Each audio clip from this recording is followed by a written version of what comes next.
Everyone, welcome to CUET concept. CUET concept के online learning platform पे आप सभी का स्वागत है।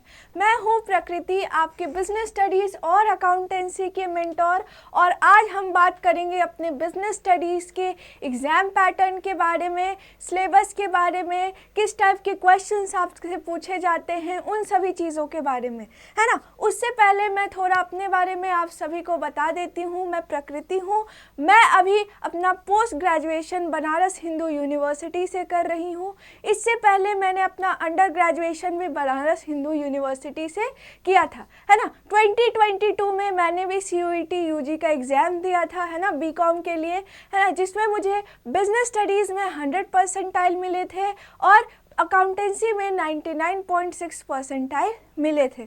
आपके भी एग्ज़ाम्स के डेट मतलब NTA ने अनाउंस कर दिया है कि ऑलमोस्ट 11 मई से 31 मई के बीच आपकी एग्ज़ाम्स कंडक्ट होंगी, और आपको जो सब्जेक्ट वाइज जो डेट है, डेट शीट, वो आपको अप्रैल के लास्ट वीक में मिल जाएगी। तो आपके पास ज़्यादा टाइम नहीं है, आपको बिल्कुल बहुत ज़ोरदार मेहनत करनी है एग्ज़ाम्स के लिए, है ना। आपको रोज़ प्रैक्टिस करनी है, MCQs बाबू रोज़ प्रैक्टिस करो। अभी आपकी क्लासेस आएंगी अकाउंटेंसी और बिजनेस स्टडीज़ की डोमेन पे, है ना, डोमेन की, है ना, मंडे से यूट्यूब पे आएगी, है ना। हम क्या करेंगे, साथ में हर यूनिट से जितने क्वेश्चंस आ सकते हैं उसे प्रैक्टिस करेंगे, ठीक है। साथ ही साथ PYQs को भी देखेंगे ताकि आपकी सारी चीज़ें क्लियर हो। एग्ज़ाम में जाओ तो आपको लगे कि अरे वाह, मुझे सब आता है, ठीक है। तो चलिए स्टार्ट करते हैं कि हमें क्या क्या करना है, क्या क्या पढ़ना है, ठीक है। उससे पहले मैं बता दूं कि आपके लिए आपकी CUET UG that is BCom के लिए आपके पास टारगेट बैच आ गई है ना। टारगेट बैच आ गई है जिसकी ऑफर प्राइस क्या है, 1799, है ना। 1799 में ये बैच आपको मिल रही है, जिसमें क्या क्या मिलेगा आपको, लाइव और रिकॉर्डेड क्लासेस मिलेंगे, और क्या मिलेगा, टेस्ट सीरीज मिलेंगी, और क्या मिलेगा, क्लास नोट्स मिलेंगे। क्लास में जो जो चीज़ें आपको पढ़ाई जाएंगी वो सारी चीज़ें आपको मिलेंगी, ठीक है। इसकी ऑफर प्राइस कितनी है, 1799। अब इसके लिए आपको क्या करना पड़ेगा, सबसे पहले जो हमारी एप्लीकेशन है CUET कॉन्सेप्ट की, उसे डाउनलोड करना होगा।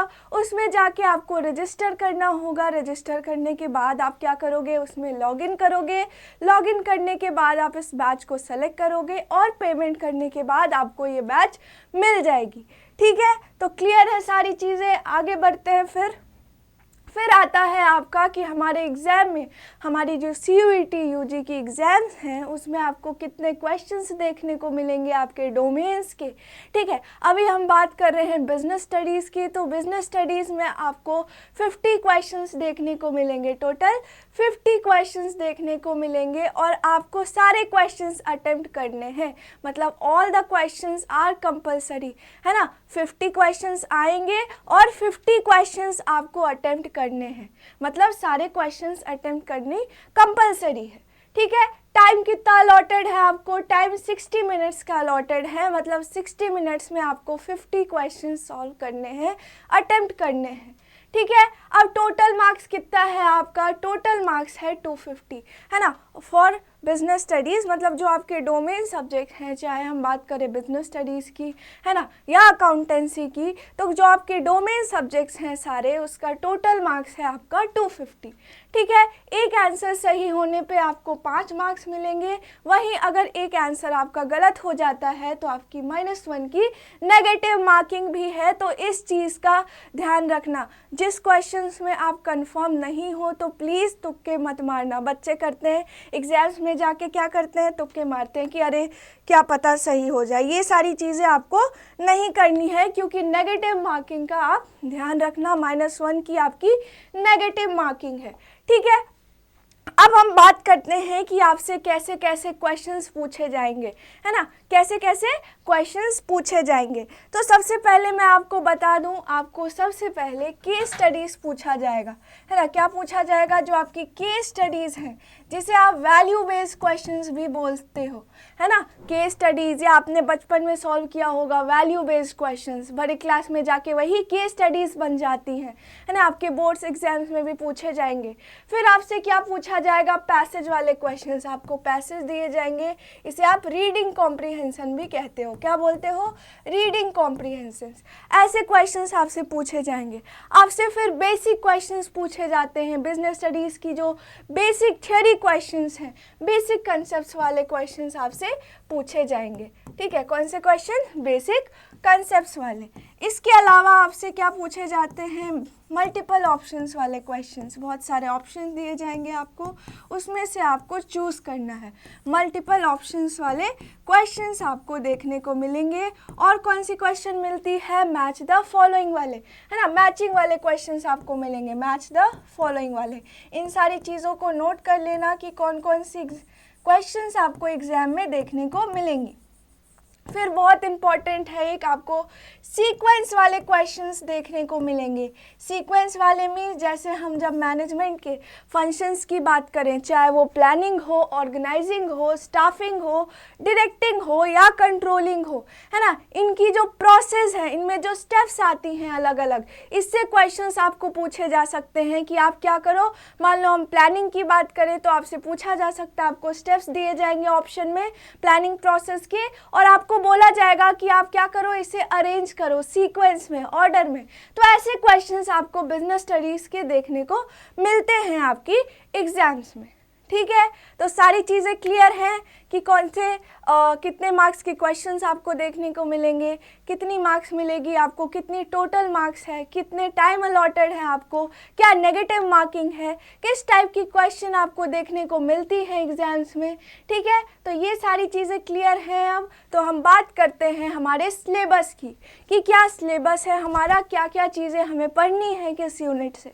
ठीक है, तो सबसे पहले हम बात करते हैं अपने फर्स्ट यूनिट की, और ये आपका जो मैनेजमेंट है ना, principles and functions of management है ना, ये सारी क्या है, आपकी फर्स्ट पार्ट है। इसमें जो सारी चीज़ें हैं, चाहे वो हम मैनेजमेंट के बेसिक इंट्रोडक्शन की बात करें या उसके फंक्शंस की बात करें, है ना, या प्रिंसिपल्स की बात करें, बिजनेस एनवायरनमेंट की बात करें, तो ये सारे आपके बिजनेस स्टडीज़ के फर्स्ट पार्ट में आते हैं।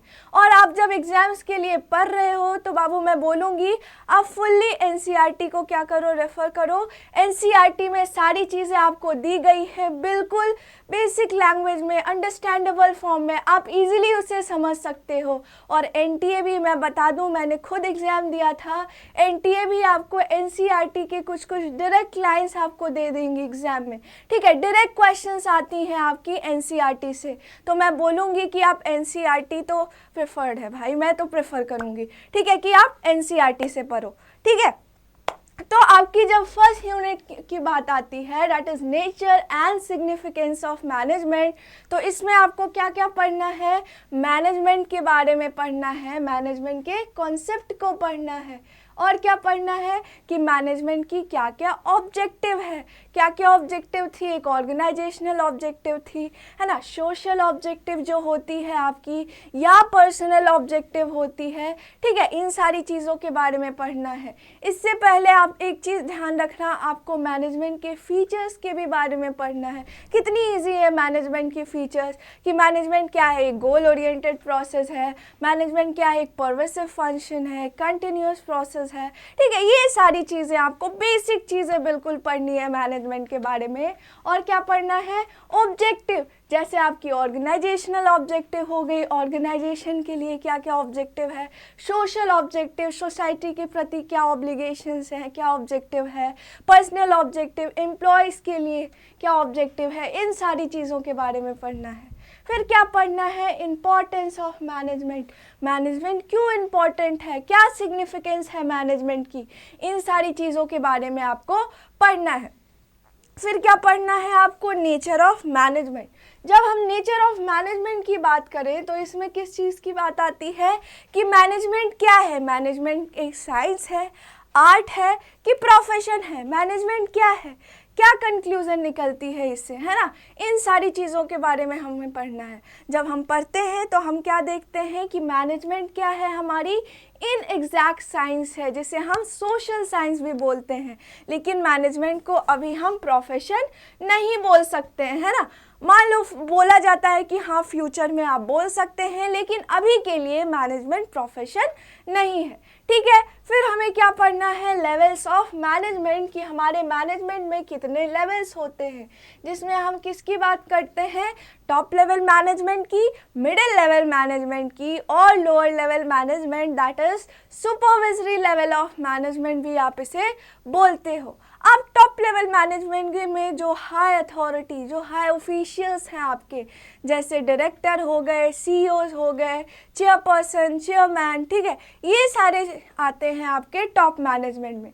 वहीं जब आप मिडिल लेवल मैनेजमेंट की बात करते हो तो उसमें आपके डिपार्टमेंटल हेड्स या डिविजनल हेड्स आते हैं, जैसे production manager, sales manager, finance manager, marketing manager, तो ये सारे आपके मिडिल लेवल मैनेजमेंट में आते हैं। वहीं जब हम लोअर लेवल या सुपरवाइजरी लेवल ऑफ मैनेजमेंट की बात करते हैं तो इसमें आपके सुपरवाइजर्स आते हैं, फर्स्ट लाइन मैनेजर्स आते हैं, फोरमैन आते हैं, ठीक है, जो आपके वर्कर्स से डायरेक्ट कांटेक्ट में रहते हैं। ठीक है, तो वो सारे आपके लोअर लेवल ऑफ मैनेजमेंट में आते हैं। तो इनके बारे में हमें पढ़ना है, इनकी क्या फंक्शंस हैं, क्या फंक्शंस ये परफॉर्म करते हैं एक ऑर्गेनाइजेशन में, उसके बारे में पढ़ना है।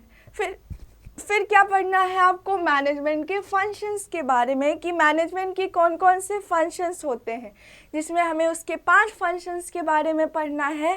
कौन कौन सी है वो, प्लानिंग, ऑर्गेनाइजिंग, स्टाफिंग, डायरेक्टिंग और कंट्रोलिंग, ये 5 फंक्शंस होते हैं आपके मैनेजमेंट के, जिसके बारे में आपको फर्स्ट यूनिट में बस इसकी मीनिंग को समझना है और बाद में कुछ आपको क्या करना है, इंडिविजुअल यूनिट्स में, सेपरेट यूनिट्स में आपको इन फंक्शंस के बारे में डिटेल में भी पढ़ना है। ठीक है, अभी आगे हम देखेंगे कि मैनेजमेंट के जो सारे फंक्शंस हैं उनके बारे में हम सेपरेट यूनिट्स में डिटेल में पढ़ेंगे, है ना। फिर क्या पढ़ना है आपको, कोऑर्डिनेशन के बारे में, और ये बहुत इंपॉर्टेंट टॉपिक है आपके लिए, बहुत इंपॉर्टेंट टॉपिक है ना। कोऑर्डिनेशन में क्या पढ़ना है कि कोऑर्डिनेशन क्या होती है। कोऑर्डिनेशन क्या है, एक बाइंडिंग फोर्स है जो ऑर्गेनाइजेशन की डिफरेंट एक्टिविटीज़ को, डिफरेंट डिपार्टमेंट जो ऑपरेशंस हो रहे हैं, जो काम हो रही है, उनकी एक्टिविटीज़ को, उनके एफर्ट्स को इंटीग्रेट करती है, कॉमन डायरेक्शन प्रोवाइड करती है, ताकि जो हमारा ऑर्गेनाइजेशनल गोल है वो अच्छे से अचीव हो जाए, है ना। तो इसकी नेचर को पढ़ना है, फीचर्स जिसे हम बोलते हैं। लेकिन एक चीज़ ध्यान रखना, कहीं कहीं फीचर्स और नेचर्स आपके अलग हो जाते हैं। ठीक है, फिर इसकी इम्पोर्टेंस को पढ़ना है कि कोऑर्डिनेशन की क्या इम्पोर्टेंस है एक ऑर्गेनाइजेशन में। ये सारी चीज़ें आपकी आएंगी आपके फर्स्ट यूनिट में, that is nature and significance of management. जब हम सेकेंड यूनिट की बात करते हैं तो ये बहुत इंपॉर्टेंट है आपके लिए, क्योंकि एनटीए इससे डायरेक्ट क्वेश्चंस आपसे पूछती हैं और इससे क्वेश्चंस आनी ही आनी है। प्रिंसिपल्स ऑफ मैनेजमेंट आपके लिए बहुत इंपॉर्टेंट है, चाहे वो जनरल मैनेजमेंट के प्रिंसिपल्स हों या साइंटिफिक मैनेजमेंट के प्रिंसिपल्स हों। ठीक है, सारे ही प्रिंसिपल्स आपके लिए बहुत इंपॉर्टेंट है ना। इससे क्वेश्चंस आते हैं। कौन कौन से क्वेश्चन, एक तो बेसिक क्वेश्चंस आएंगे, बेसिक कॉन्सेप्ट्स वाले क्वेश्चंस, केस स्टडीज़ देखने को मिल सकती है इससे आपको। ठीक है, तो ये पूरी ही यूनिट बहुत इंपॉर्टेंट है आपके लिए। अब इसमें हमें क्या क्या पढ़ना है, इसमें सबसे पहले हमें पढ़ना है प्रिंसिपल्स ऑफ मैनेजमेंट की क्या मीनिंग है, क्या होती है principles of management. Principles of management क्या है, एक जनरल गाइडलाइंस होती हैं जो मैनेजर को किस में हेल्प करती है, प्रॉब्लम सॉल्विंग में, डिसीजन मेकिंग में। ठीक है, तो क्या होती हैं ये गाइडलाइंस प्रोवाइड करती हैं मैनेजर्स को, किसके लिए, डिसीजन मेकिंग के लिए। अब प्रिंसिपल्स ऑफ मैनेजमेंट की बात जब आती है तब हमने देखा था कि हमने किसके बारे में पढ़ा था, आपने क्लास 12th में पढ़ रखा होगा, आपके टीचर ने आपको पढ़ाया होगा, किसके बारे में, प्रिंसिपल्स ऑफ जनरल मैनेजमेंट या एडमिनिस्ट्रेटिव मैनेजमेंट। अब आप मुझे कमेंट में बताओ कि फादर ऑफ एडमिनिस्ट्रेटिव मैनेजमेंट किसे बोला जाता है, आप मुझे बताना। ठीक है, कमेंट में बताना कि बहुत ईजी क्वेश्चन है, बहुत ईजी। अगर आपसे पूछा जाए कि who is the father, who is known as the father of administrative management, तो इसका आंसर क्या बताओगे आप। ठीक है, तो इसके बारे में बताना। ठीक है, अब देखो पढ़ना क्या है आपको, फ्योल्स प्रिंसिपल्स ऑफ मैनेजमेंट, जो हेनरी फ्योल हैं उन्होंने हमें क्या दिया, हमें 14 प्रिंसिपल्स दिया। उन्होंने कितने प्रिंसिपल्स दिए, उन्होंने 14 प्रिंसिपल्स दिए, किसके, जनरल मैनेजमेंट के। ठीक है, अब वो कौन कौन से थे, जैसे डिवीज़न ऑफ वर्क आता है आपका, अथॉरिटी एंड रिस्पॉन्सिबिलिटी आती है आपकी, डिसिप्लिन आती है, यूनिटी ऑफ कमांड आती है, यूनिटी ऑफ डायरेक्शन आती है, इक्विटी, रेम्यूनरेशन, स्पिरिट ऑफ्स, है ना, order subordination of personal interest और individual interest to general interest. ठीक है, ऐसे ही टोटल 14 प्रिंसिपल्स आपको पढ़ने हैं। ठीक है, इसके बारे में पढ़ना है। और क्या पढ़ना है, टेलर साइंटिफिक मैनेजमेंट। टेलर ने भी हमें क्या दिया, FW टेलर ने क्या किया था, उनकी कंट्रीब्यूशन क्या थी, उन्होंने हमें प्रिंसिपल्स ऑफ साइंटिफिक मैनेजमेंट दिए थे, है ना। किसने दिया था, FW टेलर ने। और वो प्रिंसिपल कौन कौन सी थी, पहला था हमारा science not a rule of thumb. Recap करो, आपने पढ़ रखा होगा। ठीक है, क्लास 12th में क्या क्या था आपका, पहला है कि science not a rule of thumb. दूसरा क्या आता है, हार्मनी नॉट डिस्कॉर्ड। तीसरा क्या है, कोऑपरेशन नॉट इंडिविजुअल। और चौथा क्या है, development of each and every personnel to his और her greatest efficiency and prosperity. ये सारे आपके प्रिंसिपल्स थे, किसके किसके, साइंटिफिक मैनेजमेंट की। अब इसके कुछ टेक्निक्स भी हैं आपके पास, जैसे आपकी फंक्शनल फोरमैनशिप आती है ना, standardisation and simplification of work. ठीक है, और क्या आती है, डिफरेंट वर्क स्टडीज आती है, method study, fatigue study, time study, है ना। ये सारी चीज़ों को आपको पढ़ना है, किसके अंदर, प्रिंसिपल्स ऑफ मैनेजमेंट के अंदर। और इससे क्वेश्चंस आपको देखने को मिलेंगे ही एग्जाम्स में, तो ये यूनिट आपके लिए बहुत बहुत बहुत इम्पॉर्टेंट है। ठीक है, समझ में आ गई सारी चीज़ें, समझ में आ गई।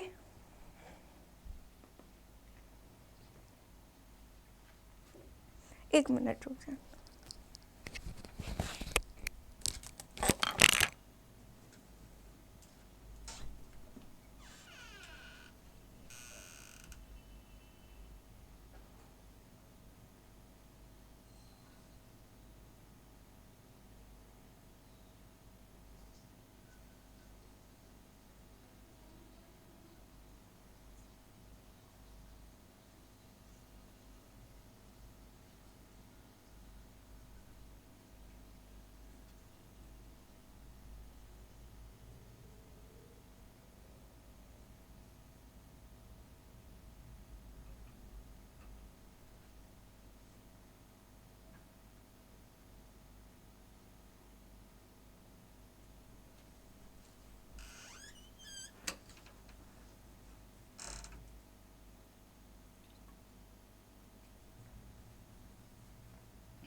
ठीक है, आगे बढ़े फिर। अब आता है नेक्स्ट यूनिट आपका, दैट इज बिजनेस इन्वायरमेंट। किसके बारे में पढ़ना है आपको, बिजनेस इन्वायरमेंट के बारे में पढ़ना है। अब बिजनेस इन्वायरमेंट में क्या क्या चीज़ें आपको पढ़नी है, सबसे पहले आपको जानना है कि बिजनेस इन्वायरमेंट की क्या मीनिंग है, क्या मतलब होता है बिजनेस इन्वायरमेंट का।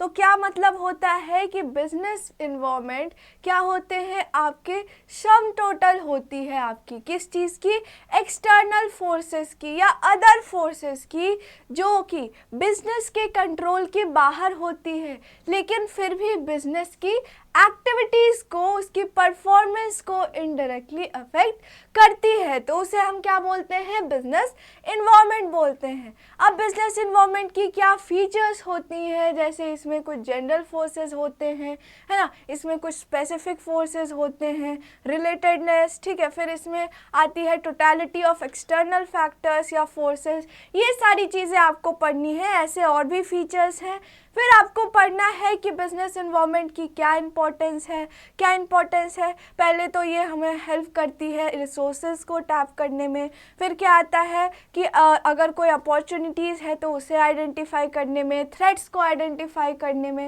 है ना, चैलेंजेस को हैंडल करने में। तो ये सारी क्या है, इम्पोर्टेंस होती है आपकी बिजनेस इन्वायरमेंट की। आप इसे सिग्निफिकेंस ऑफ बिजनेस इन्वायरमेंट बोल सकते हो, ठीक है। इसके बारे में आपको पढ़ना है। फिर क्या पढ़ना है आपको, डायमेंशंस ऑफ बिजनेस इन्वायरमेंट। अब बिजनेस इन्वायरमेंट के कुछ अलग अलग डायमेंशंस होते हैं, या आप कंपोनेंट्स बोल सकते हो आप, जैसे आपके सोशल डायमेंशंस होते हैं, पॉलिटिकल डायमेंशंस होते हैं, लीगल डायमेंशंस होते हैं, टेक्नोलॉजिकल डायमेंशंस होते हैं, इकोनॉमिक डायमेंशंस होते हैं, सोशल डायमेंशंस होते हैं, ठीक है। ऐसे जब हम बात करते हैं इकोनॉमिक इन्वायरमेंट की, ठीक है, ऐसे हम economic environment, social environment, technological environment, legal environment ऐसे बोलते हैं, ठीक है। तो जब हम बात करते हैं सोशल इन्वायरमेंट की, तो इकोनॉमिक इन्वायरमेंट की, तो इसमें आपको इकोनॉमी से रिलेटेड जो सारी चीज़ें हैं, चाहे वो इंटरेस्ट रेट हो, जीडीपी हो, है ना, नेशनल इनकम हो आपकी कंट्री की, बैलेंस ऑफ पेमेंट हो, ठीक है, तो ये सारी चीज़ें आती है, बजट हो, ये सारी चीज़ें आपकी इकोनॉमिक इन्वायरमेंट में आती है। जब हम सोशल इन्वायरमेंट की बात करें तो उसमें सोसाइटी की क्या कल्चर है, क्या ट्रेडिशंस हैं, क्या बिलीव्स हैं, है ना, सोशल डायमेंशंस जो हैं आपके, वो सारी चीज़ें आती हैं सोसाइटी से रिलेटेड। जब हम बात करें टेक्नोलॉजिकल इन्वायरमेंट की, तो इसमें जो साइंटिफिक इनोवेशंस हैं या एडवांसमेंट्स हैं, ये सारी चीज़ें आती हैं आपकी। जब हम पॉलिटिकल इन्वायरमेंट की बात करें तो क्या पॉलिटिक्स की मतलब नेचर है हमारे कंट्री की, है ना, कॉन्स्टिट्यूशन, है ना, पॉलिटिकल पार्टीज जो हैं उनकी क्या एटीट्यूड है, ठीक है, उनकी क्या बिलीव्स है, ये सारी चीज़ें आती है। प्रिवेलिंग पॉलिटिकल कंडीशन कैसी है एक कंपनी की, तो ये सारी चीज़ें आपकी पॉलिटिकल इन्वायरमेंट में आती है। जब हम लीगल इन्वायरमेंट की बात करते हैं तो इसमें आपके लॉज आ जाते हैं, है ना, ऑर्डर्स आ जाते हैं, प्रोविजंस आते हैं, ठीक है। सुप्रीम कोर्ट ने अगर कोई लॉ बनाया है ना, कोई ऑर्डर है, हाई कोर्ट, ठीक है, तो ये सारी चीज़ें आपकी किस में आती है, लीगल इन्वायरमेंट में आती हैं। तो इन सारी चीज़ों के बारे में आपको पढ़ना है बिजनेस इन्वायरमेंट के अंदर।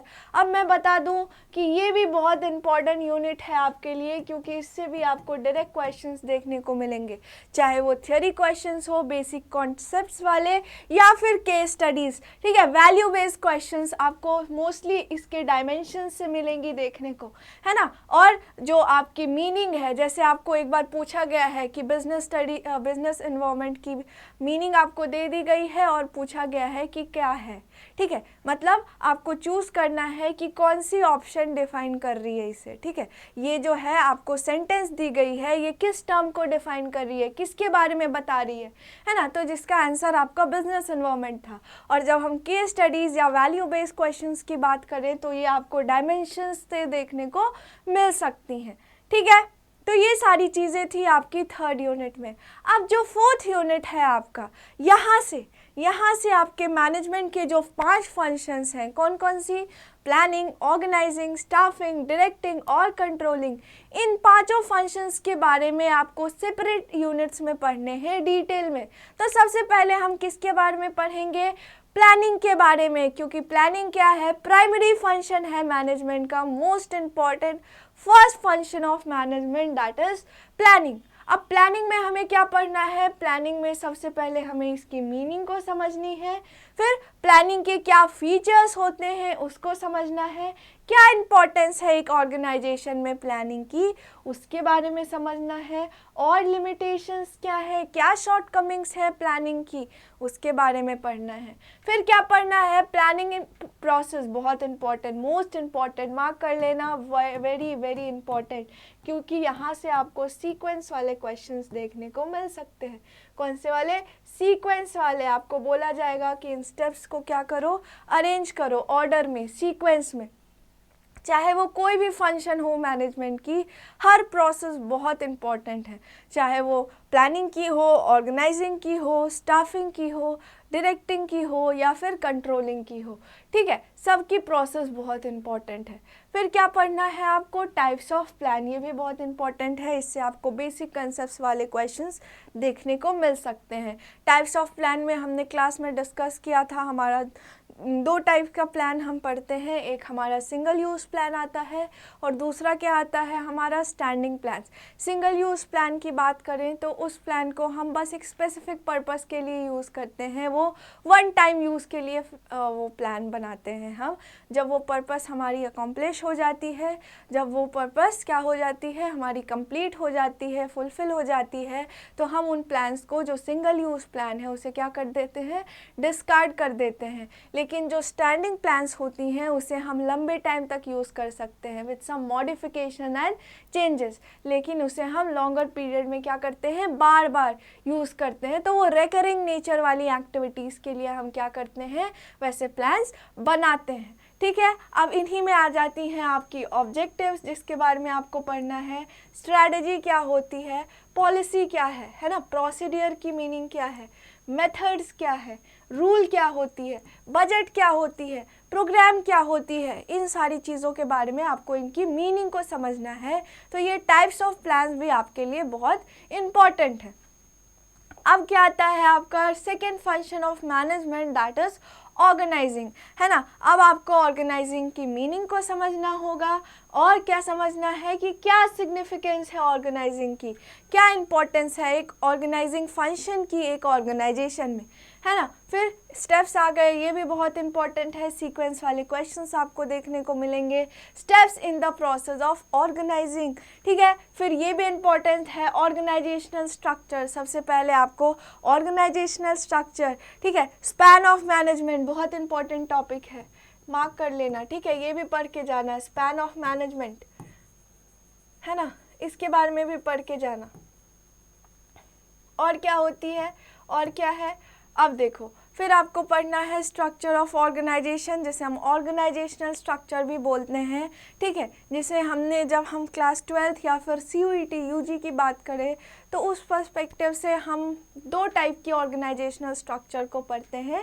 एक आपका फंक्शनल स्ट्रक्चर आता है और दूसरा क्या आता है आपका डिविजनल स्ट्रक्चर। जब हम फंक्शनल स्ट्रक्चर की बात करते हैं तो फंक्शनल स्ट्रक्चर में जो डिपार्टमेंट्स हैं, जो डिवीजन्स हैं, वो किसके बेसिस पे फॉर्म होती है, फंक्शंस के बेसिस पे, जो एक्टिविटीज़ हो रही हैं बिजनेस में। तो जैसे प्रोडक्शन डिपार्टमेंट हो गया, है ना, सेल्स डिपार्टमेंट, फाइनेंस, मार्केटिंग, है ना, तो ये सारे हम क्या कर रहे हैं, फंक्शंस के बेसिस पे जब हम डिपार्टमेंट्स फॉर्म करते हैं तो वो आपकी फंक्शनल ऑर्गेनाइजेशनल स्ट्रक्चर के आती है।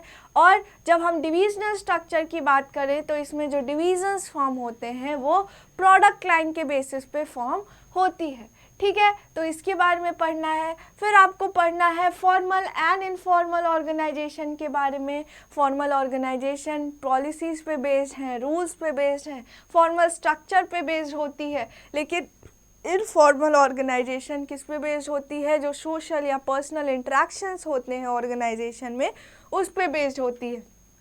फिर आपका most important topic that is delegation. Delegation बहुत इंपॉर्टेंट टॉपिक है। डेलीगेशन की मीनिंग को आपको समझना है। अब डेलीगेशन क्या होती है, डेलीगेशन में जो सुपीरियर है वो क्या करते हैं, जब उनकी वर्क बर्डन ज़्यादा हो जाती है, अब एक अकेला इंसान सारा काम कर रहा है तो जाहिर सी बात है कि वर्क बर्डन उस पर ज़्यादा होगी, तो वो क्या करता है, अपने इमीडिएट सबऑर्डिनेट को अथॉरिटी क्या करता है, ट्रांसफ़र करता है, साथ में रिस्पॉन्सिबिलिटी भी ट्रांसफ़र करता है। तो उसे हम क्या बोलते हैं, डेलीगेशन। क्या बोलते हैं, डेलीगेशन ऑफ अथॉरिटी, ठीक है। अब इसके एलिमेंट्स होते हैं, क्या क्या एलिमेंट्स होते हैं, इसके 3 एलिमेंट्स के बारे में आपको पढ़ना है। पहला आता है आपका अथॉरिटी। क्या आता है, अथॉरिटी। अथॉरिटी मीन्स क्या होती है, डिसीजन मेकिंग पावर या पावर टू गिव ऑर्डर्स। फिर आती है रिस्पॉन्सिबिलिटी। रिस्पॉन्सिबिलिटी मीन्स क्या होती है, obligation to perform the work, ठीक है। आपको रिस्पॉन्सिबिलिटी दी गई है कि आप क्या करो, काम करो, तो आपकी क्या है, ओब्लिगेशन है ये कि आपको वो काम करना पड़ेगा। फिर आती है आपकी अकाउंटेबिलिटी, जिसे आप क्या बोलते हैं, क्या बोलते हैं आप, इसे आंसरेबिलिटी भी बोलते हो। क्या बोलते हो, आंसरेबिलिटी। अब इसमें क्या होता है कि आपको जो काम दिया गया था, जो टास्क दी गई थी, उसका जो एंड रिजल्ट है उसके लिए क्या हो, आप आंसरेबल हो। अगर कोई चीज़ें हो रही हैं तो आपके पास उसकी जवाबदेही है, तो उसे हम क्या बोलते हैं, अकाउंटेबिलिटी या फिर आंसरेबिलिटी आप इसे बोलते हो। तो ये एलिमेंट्स होती हैं आपकी डेलीगेशन की, जिसके बारे में आपको पढ़ना है। फिर क्या पढ़ना है, इम्पोर्टेंस की। इम्पोर्टेंस क्या है डेलीगेशन की, डेलीगेशन ऑफ अथॉरिटी की क्या इम्पोर्टेंस है ना, क्या सिग्निफिकेंस है, उसके बारे में पढ़ना है। फिर आता है आपका डिसेंट्रलाइजेशन की। डिसेंट्रलाइजेशन क्या है, इसमें भी हम क्या करते हैं, अथॉरिटी या डिसीजन मेकिंग पावर को ट्रांसफ़र करते हैं at every levels of management.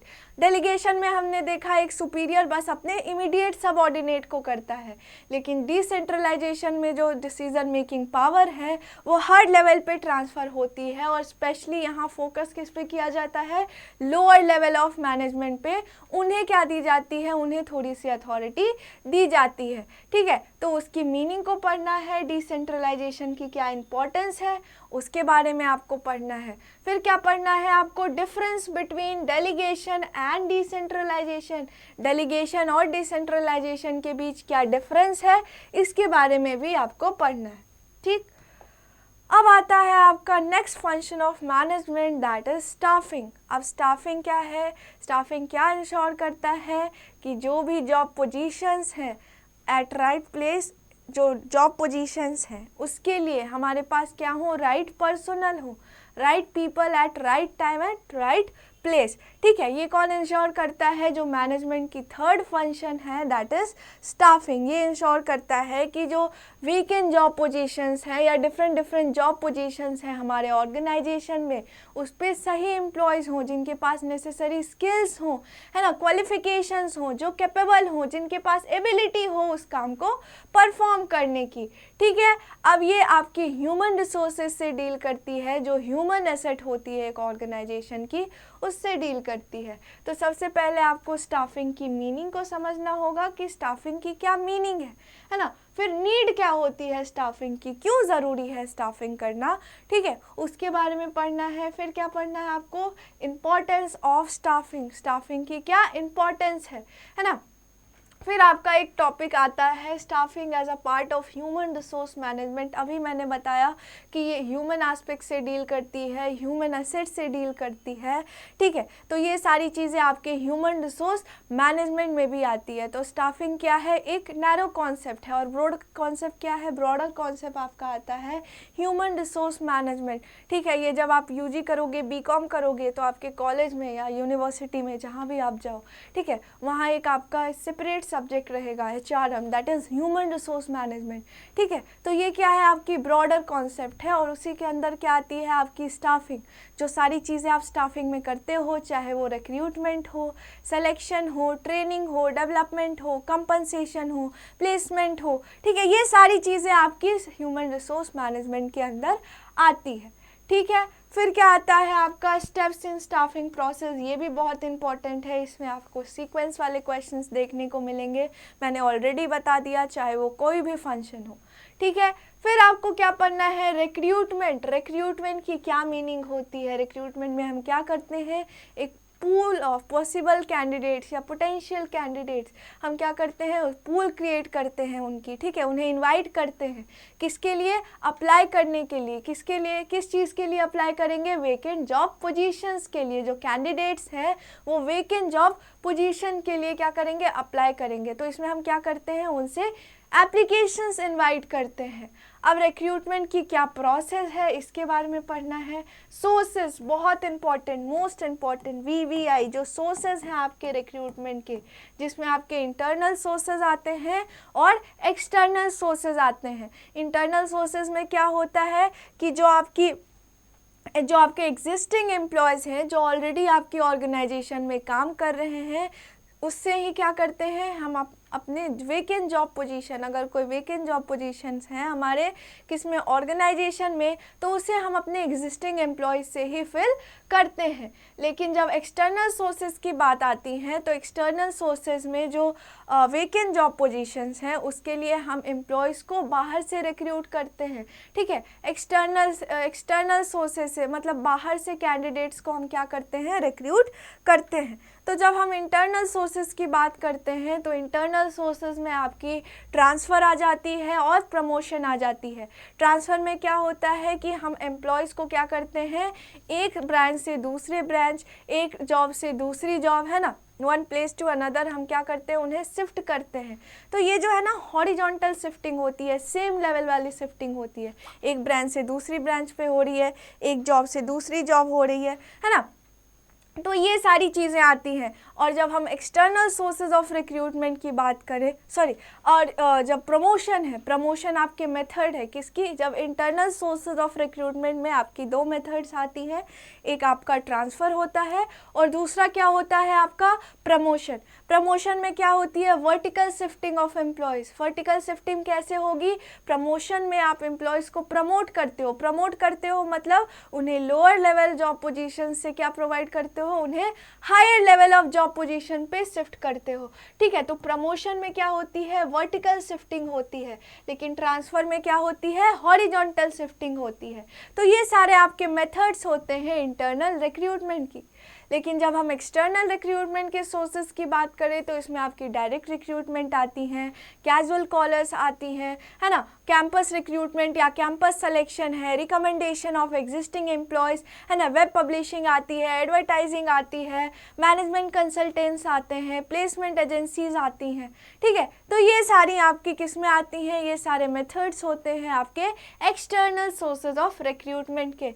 तो इसके बारे में पढ़ना है। फिर क्या पढ़ना है कि ये जो सोर्सेज हैं, चाहे वो एक्सटर्नल सोर्सेज हों या फिर इंटरनल सोर्सेज ऑफ रिक्रूटमेंट हो, इनकी क्या मेरिट्स हैं, क्या एडवांटेजेस हैं, है ना, क्या डिसएडवांटेजेस हैं, इसके बारे में आपको पढ़ना है। फिर क्या पढ़ना है आपको, सिलेक्शन की, सिलेक्शन क्या है, सिलेक्शन की मीनिंग क्या है। सिलेक्शन में हम क्या करते हैं कि जो पूल हमने क्रिएट करा है पोटेंशियल कैंडिडेट्स का, है ना, प्रोस्पेक्टिव कैंडिडेट्स का, उसमें से हम क्या करते हैं, बेस्ट कैंडिडेट को चूज़ करते हैं जिनके पास नेसेसरी स्किल्स हैं, क्वालिफिकेशंस हैं, कैपेबिलिटीज़ हैं, एबिलिटी है, जो एलिजिबल है उस जॉब को परफॉर्म करने के लिए, तो उसे हम क्या करते हैं, चूज़ करते हैं। तो यहाँ हमें बेस्ट कैंडिडेट की सिलेक्शन करनी होती है और इसकी जो प्रोसेस है इससे भी आपको सीक्वेंस वाले क्वेश्चंस देखने को मिल सकते हैं। ठीक है, तो ये बहुत इंपॉर्टेंट है। फिर आती है आपकी बारी ट्रेनिंग एंड डेवलपमेंट की, कि ट्रेनिंग और डेवलपमेंट की क्या मीनिंग है। ट्रेनिंग में क्या होती है कि जो एग्जिस्टिंग स्किल्स हैं एम्प्लॉयज़ की, जो नेसेसरी है उसके एग्जिस्टिंग जॉब को परफॉर्म करने के लिए, या फिर फ्यूचर में अगर कोई जॉब वैकेंसी अराइज हो रही है, higher level job positions arise होने वाली है, ठीक है, या वेकेंट है, अगर उनको मौका दिया जाए, ठीक है, तो वो क्या करे, उस जॉब को परफॉर्म कर पाए। और डेवलपमेंट की जब बात आती है तो इसमें हम हर एस्पेक्ट में ओवरऑल डेवलपमेंट ऑफ एम्प्लॉयज़ की बात करते हैं, हर एस्पेक्ट में, इन ऑल द एस्पेक्ट, चाहे वो पर्सनालिटी डेवलपमेंट हो, स्किल डेवलपमेंट हो, नॉलेज की डेवलपमेंट हो। ठीक है, तो इसकी क्या मीनिंग है, नीड्स क्या है, ठीक है, इंपॉर्टेंस क्या है इसकी, और कुछ मेथड्स होते हैं आपके ट्रेनिंग के, जिसमें आपकी ऑन द जॉब मेथड्स आती हैं और ऑफ द जॉब मेथड्स आती हैं। ऑन द जॉब मेथड्स में क्या होता है कि जो आपकी एक्चुअल वर्क प्लेस है एम्प्लॉयज़ की, वहीं आप क्या करते हो, उन्हें ट्रेनिंग प्रोवाइड करते हो। लेकिन ऑफ द जॉब मेथड्स में क्या होता है कि जो एक्चुअल वर्क प्लेस है वहाँ नहीं, कहीं दूर या किसी और प्लेस पे आप क्या कर रहे हो, उन्हें ट्रेनिंग प्रोवाइड कर रहे हो। तो इसके बारे में आपको पढ़ना है किसके अंदर, स्टाफिंग के अंदर। ठीक है, on the job end of the job methods of training. फिर आपकी फोर्थ फंक्शन आती है मैनेजमेंट की, दैट इज डायरेक्टिंग। ठीक है, अब डायरेक्टिंग में क्या क्या पढ़ना है, सबसे पहले आपको डायरेक्टिंग की मीनिंग को समझना है कि डायरेक्टिंग में क्या होता है। डायरेक्टिंग में हम क्या करते हैं, अपने एम्प्लॉयज़ को गाइड करते हैं, सुपरवाइज करते हैं, लीड करते हैं, क्या करते हैं, इंस्ट्रक्ट करते हैं, ताकि वो ढंग से काम करें और जो हमारी ऑर्गेनाइजेशनल गोल है वो अचीव हो। अब डायरेक्टिंग की क्या इम्पोर्टेंस है, क्या सिग्निफिकेंस है, उसके बारे में पढ़ना है। कुछ प्रिंसिपल्स होती हैं आपकी डायरेक्टिंग की, उसके बारे में पढ़ना है। Elements of directing most important, ठीक है, एलिमेंट्स क्या क्या होते हैं डायरेक्टिंग के या फिर डायरेक्शंस के। तो क्या क्या आती है आपकी, सबसे पहले इसमें आपकी सुपरविज़न आती है, फिर आ जाएगी आपकी मोटिवेशन, तीसरी आपकी लीडरशिप आती है और कम्युनिकेशन, ठीक है। इन सबको आपको डिटेल में पढ़ना है। डिटेल में क्या क्या पढ़ना है, तो सुपरविज़न की बात करें तो आपको सुपरविज़न की मीनिंग को समझना है ना, इम्पॉर्टेंस क्या है सुपरविज़न की उसे समझना है। मोटिवेशन की बात करते हैं तो मोटिवेशन की मीनिंग को आपको समझना है, क्या इम्पॉर्टेंस है मोटिवेशन की। अब मोटिवेशन के अंदर आपके अलग अलग टर्म्स आते हैं, मोटिव, मोटिवेटर, है ना, पॉजिटिव मोटिवेशन, नेगेटिव मोटिवेशन, तो इन सारी चीज़ों को आपको समझना है, ठीक है। फिर क्या समझना है आपको, मैस्लोज नीड हायरार्की, ये क्या है, एक मोटिवेशन की थ्योरी है। क्या है, मोस्ट इम्पॉर्टेंट, इससे भी क्वेश्चंस आपको पूछे जाएंगे एग्जाम्स में, ठीक है। मैस्लोज नीड हायरार्की ये एक थ्योरी है मोटिवेशन की, ठीक है, जो कि अब्राहम मैस्लो द्वारा दी गई थी, ठीक है। इन्होंने क्या किया था, इन्होंने बोला कि हम अपने एम्प्लॉयज़ को कैसे सेटिस्फाई कर सकते हैं, उनकी नीड्स को फुलफ़िल करके, उनकी जो नीड्स है या उनकी जो वांट्स हैं उन्हें सेटिस्फाई करके। इसके लिए उन्होंने क्या किया, ह्यूमन नीड्स को क्लासीफाई किया, है ना, ह्यूमन नीड्स को क्या किया, क्लासीफाई किया from lower level to higher level needs, जिसमें आपकी बेसिक नीड्स आती हैं, फिजियोलॉजिकल नीड्स, ठीक है। फिर क्या आती है आपकी सेफ्टी एंड सिक्योरिटी नीड्स आती हैं, बेसिक नीड्स आई, ठीक है। फिर क्या आती है आपकी, फिर आती है आपकी सेफ्टी एंड सिक्योरिटी नीड्स, फिर आता है आपका सोशल नीड्स या फिर आप उसे बिलोंगिंगनेस नीड्स भी बोलते हो, फिर आती है आपकी क्या आती है, एस्टीम नीड्स, और लास्ट में आपका सेल्फ फुलफिलमेंट या सेल्फ एक्चुअलाइजेशन नीड आती है, ठीक है। तो इसे आपको पढ़ना है। फिर किसके बारे में आपको पढ़ना है, इंसेंटिव्स के बारे में। अब इंसेंटिव्स क्या है, incentives refers to all those methods which we use to provide motivation to our employees, जो अपने एम्प्लॉयज़ को मोटिवेशन प्रोवाइड करने के लिए जिस टूल्स की, जिस मेथड्स की हम यूज़ करते हैं उसे हम क्या बोलते हैं, इंसेंटिव्स बोलते हैं। क्या बोलते हैं, इंसेंटिव्स बोलते हैं। मेथड्स बोल सकते हैं, टूल्स नहीं बोल सकते हैं, टूल एप्रोप्रिएट नहीं है। मेथड्स जो यूज़ करते हैं अपने एम्प्लॉयज़ को मोटिवेशन प्रोवाइड करने के लिए, तो उसे हम क्या बोलेंगे, उसे हम बोलेंगे इंसेंटिव्स। अब इंसेंटिव्स की जब हम बात करते हैं तो हमारी जो इंसेंटिव्स हैं वो दो टाइप की होती है। पहला आपका फिनेंशियल इंसेंटिव्स आता है और दूसरा क्या आता है आपका नॉन फिनेंशियल इंसेंटिव्स। जब हम फिनेंशियल इंसेंटिव्स की बात करते हैं तो ये वैसे इंसेंटिव्स होते हैं जिसे हम अपने मॉनेटरी टर्म में डिनोट कर सकते हैं, जिसे हम मॉनेटरी टर्म में क्या कर सकते हैं, शो कर सकते हैं। जैसे आपकी बोनस आ गई, है ना, आपकी स्टॉक ऑप्शन प्लान आती है, आपके परक्यूसाइड्स आते हैं, तो इन सारी चीज़ों को क्या कर सकते हो आप, मॉनेटरी टर्म में दिखा सकते हो, इन्हें डिनोट कर सकते हो। लेकिन एक आपका आता है non financial incentives. Non financial incentives ऐसी इंसेंटिव्स होती है जिसे आप मॉनेटरी टर्म्स में डिनोट नहीं कर सकते हो, मॉनेटरी फॉर्म में उसे हम नहीं दिखा सकते हैं। जैसे आपकी जॉब रिकॉग्निशन आई, है ना, एम्प्लॉय की रिकॉग्निशन आ गई, एम्प्लॉय की इंगेजमेंट आ गई, ऑर्गेनाइजेशनल क्लाइमेट या कल्चर आ गई, है ना, तो ये क्या है, ये जॉब एनरिचमेंट आ गई। तो इन सारी चीज़ों को आप मॉनेटरी फॉर्म में शो नहीं कर सकते हो, प्रोवाइड नहीं कर सकते हो, ठीक है। तो इसे हम इनडायरेक्ट वो भी बोलते हैं, इनडायरेक्ट इंसेंटिव्स भी बोलते हैं, ठीक है, जिसे आप मॉनेटरी टर्म में शो नहीं कर सकते हो, ठीक है। तो ये सारी चीज़ें आपकी नॉन फिनेंशियल इंसेंटिव्स में आती है। जब हम तीसरे एलिमेंट की बात करें तो तीसरी एलिमेंट आपकी आती है लीडरशिप की। अब लीडरशिप में आपको क्या पढ़ना है कि लीडरशिप की मीनिंग क्या है ना, लीडरशिप की क्या मीनिंग है, इम्पोर्टेंस क्या है, क्यों लीडरशिप प्रोवाइड करना चाहिए हमें अपने सबऑर्डिनेट्स को। अब इसमें एक बहुत इंपॉर्टेंट टॉपिक है, दैट इज लीडरशिप स्टाइल। क्या है, लीडरशिप स्टाइल, तो इसे आप मार्क कर लेना, ये बहुत इंपॉर्टेंट है आपके लिए, दैट इज़ लीडरशिप स्टाइल। अब कुछ लीडरशिप स्टाइल होते हैं, ठीक है, जिसमें आपका ऑटोक्रेटिक लीडरशिप स्टाइल आता है, ठीक है, दूसरा आपका डेमोक्रेटिक लीडरशिप स्टाइल आता है और तीसरा क्या आता है, लेसर-फेयर।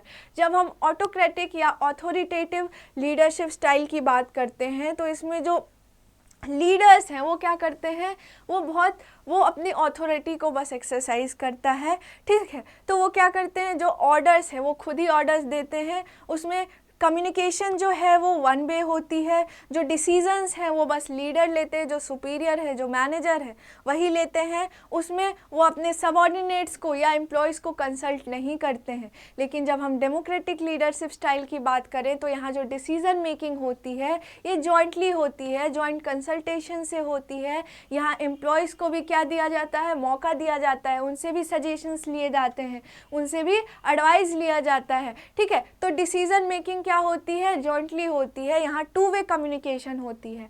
जब हम बात करें लेसिस फेयर की तो यहाँ जो एम्प्लॉयज़ हैं, यहाँ जो सबऑर्डिनेट्स हैं, उन्हें क्या किया जाता है, जो फॉलोअर्स हैं आपके, उन्हें कंप्लीट फ्रीडम दी जाती है, कंप्लीट फ्रीडम दी जाती है। कंप्लीट फ्रीडम की मतलब क्या है कि उन्हें जो काम करना है खुद से करना है, उन्हें बोला जाता है कि आप अपने लिए सब कुछ खुद से करो, आपको क्या करना है, क्या इनिशिएटिव लेनी है, कैसे क्या काम करना है, कैसे अपने गोल्स को अचीव करना है, वो आप खुद से करो, खुद से सोचो।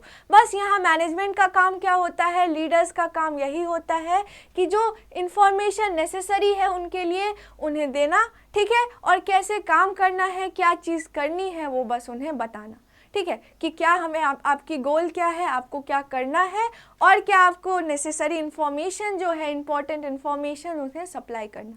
यहाँ लीडर्स का बस यही काम है। तो यहाँ जो है सबऑर्डिनेट्स या जो फॉलोअर्स हैं उन्हें कंप्लीट फ्रीडम दी जाती है, ठीक है, कि आप इनिशिएटिव लो, अगर आपके बीच कोई डिस्प्यूट अराइज हो रही है, कन्फ्लिक्ट अराइज हो रही है, तो वो आपस में आप सॉल्व कर लो खुद से, है ना।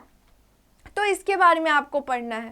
फिर आपको पढ़ना है कम्युनिकेशन के बारे में। ये बहुत इंपॉर्टेंट एलिमेंट है डायरेक्टिंग की, क्योंकि कम्युनिकेशन के बिना कहीं कुछ नहीं हो सकता है, कहीं कुछ नहीं हो सकता है ना, चाहे वो ऑर्गेनाइजेशन हो या कुछ भी हो, ठीक है। तो ऑर्गेनाइजेशन में कम्युनिकेशन की एक अलग ही इम्पोर्टेंस होती है। अगर कम्युनिकेशन अच्छे से नहीं हो रही है तो ऑर्गेनाइजेशन स्मूथली फंक्शन ही नहीं कर पाएगी, है ना। तो आपको सबसे पहले कम्युनिकेशन की मीनिंग को समझना होगा कि कम्युनिकेशन की मीनिंग क्या होती है, इम्पॉर्टेंस क्या है कम्युनिकेशन की एक ऑर्गेनाइजेशन में। फिर आपको टाइप्स ऑफ कम्युनिकेशन समझना होगा, जिसमें आपकी फॉर्मल कम्युनिकेशन आती है और इनफॉर्मल कम्युनिकेशन आती है। फॉर्मल कम्युनिकेशन में क्या होती हैं, सारी चीज़ें जो है एक फॉर्मल रूल्स प्रोसीडियर्स पे बेस्ड होती हैं, एक जो प्रॉपर चैनल ऑफ कम्युनिकेशन आपको फॉलो करना होता है, well established channel of communication, ठीक है, जैसे हम स्केलर चेन में पढ़ते थे ना, वैसे ही well defined chain of communication. लेकिन जब हम इनफॉर्मल कम्युनिकेशन की बात करें तो ये क्या होती है, इसमें जो एम्प्लॉयज़ हैं वो जब अपने वर्क प्लेस पे एक दूसरे से कम्युनिकेट करते हैं तो इनके बीच जो सोशल इंट्रैक्शन होती है, पर्सनल इंट्रैक्शन होती है, उसे ही हम क्या बोलते हैं, इनफॉर्मल कम्युनिकेशन बोलते हैं। तो इसकी आपको मीनिंग को समझना है, क्या एडवांटेजेस हैं इनके, है ना, क्या डिसएडवांटेजेस हैं ये समझना है। और कुछ नेटवर्क्स होती हैं आपकी किसकी, फॉर्मल और इनफॉर्मल कम्युनिकेशन की, उसे भी आपको पढ़ना है। फिर क्या पढ़ना है, बैरियर्स टू इफेक्टिव कम्युनिकेशंस।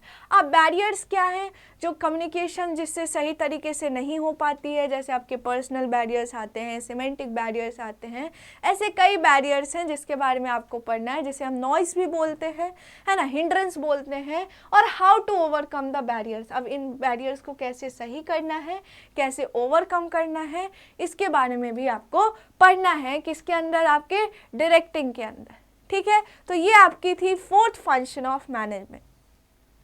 जब हम बात करें लास्ट फंक्शन और most important function of management, that is controlling. अब प्लानिंग और कंट्रोलिंग जो है ये बहुत इंपॉर्टेंट है आपके लिए। वैसे तो मैनेजमेंट की हर फंक्शन इंपॉर्टेंट है, लेकिन प्लानिंग और कंट्रोलिंग बहुत इंपॉर्टेंट फंक्शन होती है आपके मैनेजमेंट की, क्योंकि प्लानिंग में सबसे पहले तो हम स्टैंडर्ड सेट करते हैं, जैसे आप ऑब्जेक्टिव बोलते हो, क्योंकि एक ऑर्गेनाइजेशन ही एग्जिस्ट इसीलिए करता है क्योंकि उसे कुछ गोल्स अचीव करनी होती है, उसे कुछ ऑब्जेक्टिव अचीव करनी होती है, ठीक है। तो वो प्लानिंग में होता है। और कंट्रोलिंग में क्या होता है, हम फॉलो अप करते हैं, मॉनिटर करते हैं हैं कि सारी चीज़ें ऑब्जेक्टिव के हिसाब से हो रही है कि नहीं, हमारा परफॉर्मेंस कितना है, हमारी स्टैंडर्ड परफॉर्मेंस और एक्चुअल परफॉर्मेंस में कोई डेविएशन तो नहीं है। ठीक है, तो इन सारी चीज़ों के बारे में आपको पढ़ना है। अब क्या पढ़ना है, कंट्रोलिंग के अंदर आपको उसकी मीनिंग को समझना है कि कंट्रोलिंग में हम क्या करते हैं। कंट्रोलिंग में हम अपने एक्चुअल परफॉर्मेंस को मेज़र करते हैं। उसके बाद क्या करते हैं, हम एक्चुअल परफॉर्मेंस और जो स्टैंडर्ड हमने सेट किया था कि ये हमारी स्टैंडर्ड परफॉर्मेंस है, उसे हम आपस में कंपेयर करते हैं। किसके लिए, to find out the deviation, कि देखते हैं कि हमने जो स्टैंडर्ड सेट किया था और जो हमारी एक्चुअल परफॉर्मेंस है इसमें कोई डेविएशन तो नहीं है ना। अगर डेविएशन है तो इस डेविएशन के क्या कॉजेज़ हैं, क्यों ये डेविएशन अराइज हो रही है, क्यों ये डिफरेंस अराइज हो रही है ना। अब फिर क्या देखते हैं कि अगर ये कॉजेज़ हैं, अब जब हमें कॉजेज़ का पता चल जाता है तो फिर हम देखते हैं कि कैसे हम इसे सही करें, हाउ टू ओवरकम इट। ठीक है, इसके लिए हम क्या लेते हैं, करेक्टिव मेजर्स लेते हैं, करेक्टिव एक्शंस लेते हैं ताकि ये डेविएशन फ्यूचर में अराइज ना हो। अब कंट्रोलिंग की क्या इंपॉर्टेंस है, ठीक है, इसके बारे में पढ़ना है। इसी में आपकी जो क्रिटिकल पॉइंट कंट्रोल्स आती है और मैनेजमेंट बाय एक्सेप्शंस। ठीक है, क्रिटिकल पॉइंट्स कंट्रोल्स, इसे आप नोट कर लेना, ये बहुत इंपॉर्टेंट टॉपिक है आपके कंट्रोलिंग के अंदर। Critical point control, that is जो कि की रिजल्टिंग एरियाज पे फोकस करती है, की रिजल्टिंग एरियाज। और एक आपका आता है management by exception, management by exception. ठीक है, तो ये बहुत इंपॉर्टेंट कंसेप्ट है आपकी कंट्रोलिंग के अंदर, इसे आपको पढ़ना है। फिर क्या पढ़ना है आपको, relationship between planning and controlling, कि प्लानिंग और कंट्रोलिंग के बीच क्या रिलेशनशिप है। अभी मैंने बताया कि प्लानिंग में हम क्या करते हैं, ऑब्जेक्टिव सेट करते हैं। अब ऑब्जेक्टिव ही नहीं होगी तो हम काम कैसे करेंगे, और वही चीज़ आपकी कंट्रोलिंग में आके स्टैंडर्ड परफॉर्मेंस बन जाती है, स्टैंडर्ड सेट होती है एज अ बेंचमार्क या बेसिस, जिसके बेसिस पे हम क्या करते हैं, अपने एक्चुअल परफॉर्मेंस को कंपेयर करते हैं to find out the deviation, देखने के लिए कि जो स्टैंडर्ड हमने सेट किया था और जो हमारी एक्चुअल परफॉर्मेंस है उसमें कोई डिफरेंस तो नहीं है। अगर डेविएशन आ रही है तो इसके क्या कॉजेज़ हैं, और फिर हम क्या करते हैं, उसके बेसिस पे हम करेक्टिव एक्शन लेते हैं ताकि जो हमारी फ्यूचर में ये सारे डेविएशंस अराइज ना हो। ठीक है, और लास्ट में आपको क्या पढ़ना है, steps in the process of controlling. ये भी बहुत इंपॉर्टेंट है क्योंकि क्या है कि यहाँ से आपको सीक्वेंस वाले क्वेश्चंस देखने को मिलेंगे। ठीक है, ये चीज़ मैं बार बार बोलती हूँ। अब यहाँ तक जो थी ये आपकी बिजनेस स्टडीज़ की फर्स्ट पार्ट थी, that is principles and functions of management. ठीक है, अब आपकी सेकेंड पार्ट स्टार्ट होती है किसकी, बिजनेस स्टडीज़ की। किसकी, आपने देखा होगा कि एनसीईआरटी की आपकी क्लास 12th में 2 बुक्स होंगी।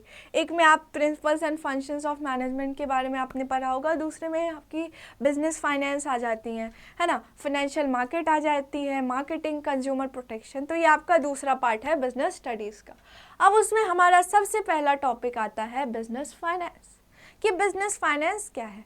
तो सिंपल समझो तो बिजनेस फाइनेंस मतलब जो फंड्स हमें चाहिए किसके लिए, अपने बिजनेस को कैरी ऑन करने के लिए, अपने बिजनेस को चलाने के लिए, तो उसे हम क्या बोलते हैं, उसे हम बोलते हैं बिजनेस फाइनेंस। अगर आप लेमैन्स लैंग्वेज में समझो तो बिजनेस फाइनेंस क्या होती है, वो फंड्स होती हैं जो हमें चाहिए अपने बिजनेस को चलाने के लिए। तो बिजनेस फाइनेंस की आपको मीनिंग को समझना है, उसकी रोल क्या है उसे समझना है, ऑब्जेक्टिव्स क्या है फाइनेंशियल मैनेजमेंट के। अब फाइनेंशियल मैनेजमेंट में हम क्या करते हैं, फाइनेंशियल मैनेजमेंट में देखते हैं कि कहाँ से, कौन से सोर्सेज से हम कैसे एक्वायर कर रहे हैं फंड्स को और कैसे हम इसकी इफ़ेक्टिव यूटिलाइजेशन कर रहे हैं। तो ये सारी चीज़ें आपकी फाइनेंशियल मैनेजमेंट के अंदर आती है। अब इसके कुछ ऑब्जेक्टिव्स होते हैं, प्रॉफिट मैक्सिमाइजेशन, सेल्स मैक्सिमाइजेशन, ऐसे ही कुछ ऑब्जेक्टिव्स हैं जिसके बारे में आपको पढ़ना है। फिर आता है आपका most important, that is financial decisions. अब कुछ फाइनेंशियल डिसीजंस होते हैं, जैसे आपके फाइनेंसिंग डिसीजंस आते हैं, इन्वेस्टिंग डिसीजंस आते हैं, और क्या आता है आपका डिविडेंड डिसीजंस आते हैं। ठीक है, फाइनेंसिंग डिसीजंस में हम देखते हैं कि जो फंड्स हम एक्वायर कर रहे हैं ये कौन से सोर्सेज से कर रहे हैं। तो बेसिकली इसमें हम सोर्सेज ऑफ फंड्स के बारे में डिसाइड करते हैं कि किस सोर्सेज से हम कितने फंड्स एक्वायर करेंगे। जब हम इन्वेस्टिंग एक्टिविटी की बात करते हैं तो इसमें हम देखते हैं कि कौन से एसेट में हम क्या करेंगे, इन्वेस्ट करेंगे, कौन से इन्वेस्टमेंट प्रपोजल्स में हम क्या करेंगे, इन्वेस्ट करेंगे, ताकि जो हमें रिटर्न मिले वो मैक्सिमम मिले, ठीक है, जो बेनिफिट हो वो कॉस्ट से ज़्यादा हो, ठीक है। जब हम बात करते हैं डिविडेंड डिसीजन की तो इसमें हमें क्या डिसाइड करना पड़ता है कि जो हमें प्रॉफिट हुई है, ठीक है, हमारी जो प्रॉफिट हुई है उसका कितना पार्ट हम अपने शेयर होल्डर्स को पे करेंगे एज अ डिविडेंड, और कितना पार्ट हम अपने बिजनेस में क्या करेंगे, रखेंगे, रिटेन करेंगे, जिसे आप क्या बोलते हो, रिटेन अर्निंग। और इसे हम किस चीज़ के लिए यूटिलाइज करेंगे, फ्यूचर में बिजनेस के एक्सपेंशन के लिए, उसके ग्रोथ के लिए, है ना, उसके डाइवर्सिफिकेशन के लिए। तो इन सारी चीज़ों से रिलेटेड जो डिसीजंस हैं वो आप किसके अंडर लेते हो, डिविडेंड डिसीजंस के अंदर। तो आपको इनकी मीनिंग को समझना है और कौन कौन से फैक्टर्स इन डिसीजंस को अफेक्ट करते हैं उसके बारे में आपको समझना है। फिर आता है आपकी फाइनेंशियल प्लानिंग। फिर क्या आती है, आपकी नेक्स्ट टॉपिक आती है फाइनेंशियल प्लानिंग।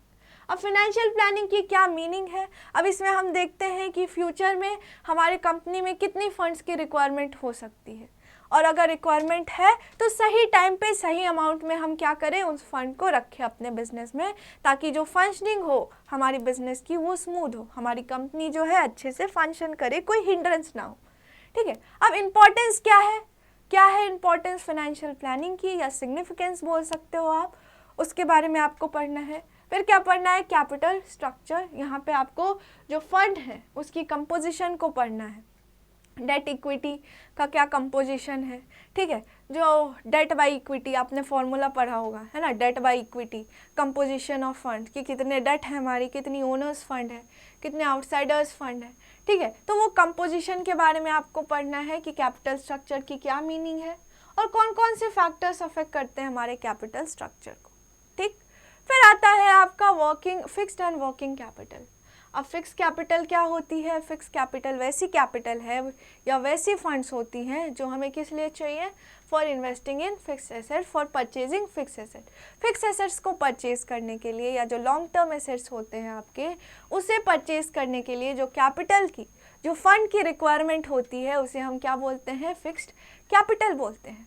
वहीं वर्किंग कैपिटल क्या है, वर्किंग कैपिटल वो फंड्स हैं, वो कैपिटल है जिसकी ज़रूरत हमें क्यों होती है, for day to day operations of the business, जो डे टू डे ऑपरेशन, जो day to day activities perform होती हैं हमारे बिजनेस में उसके लिए, जैसे रॉ मटेरियल्स परचेज करने के लिए, वर्कर्स को वेजेस पे करने के लिए, रेंट पे करने के लिए। तो ये सारी चीज़ें आपकी क्या आती हैं, होती हैं वर्किंग कैपिटल। अब जब देखोगे वर्किंग कैपिटल का आपका एक फॉर्मूला होता है, that is current assets minus current liabilities, आपने अकाउंट्स में देखा हो, ठीक है।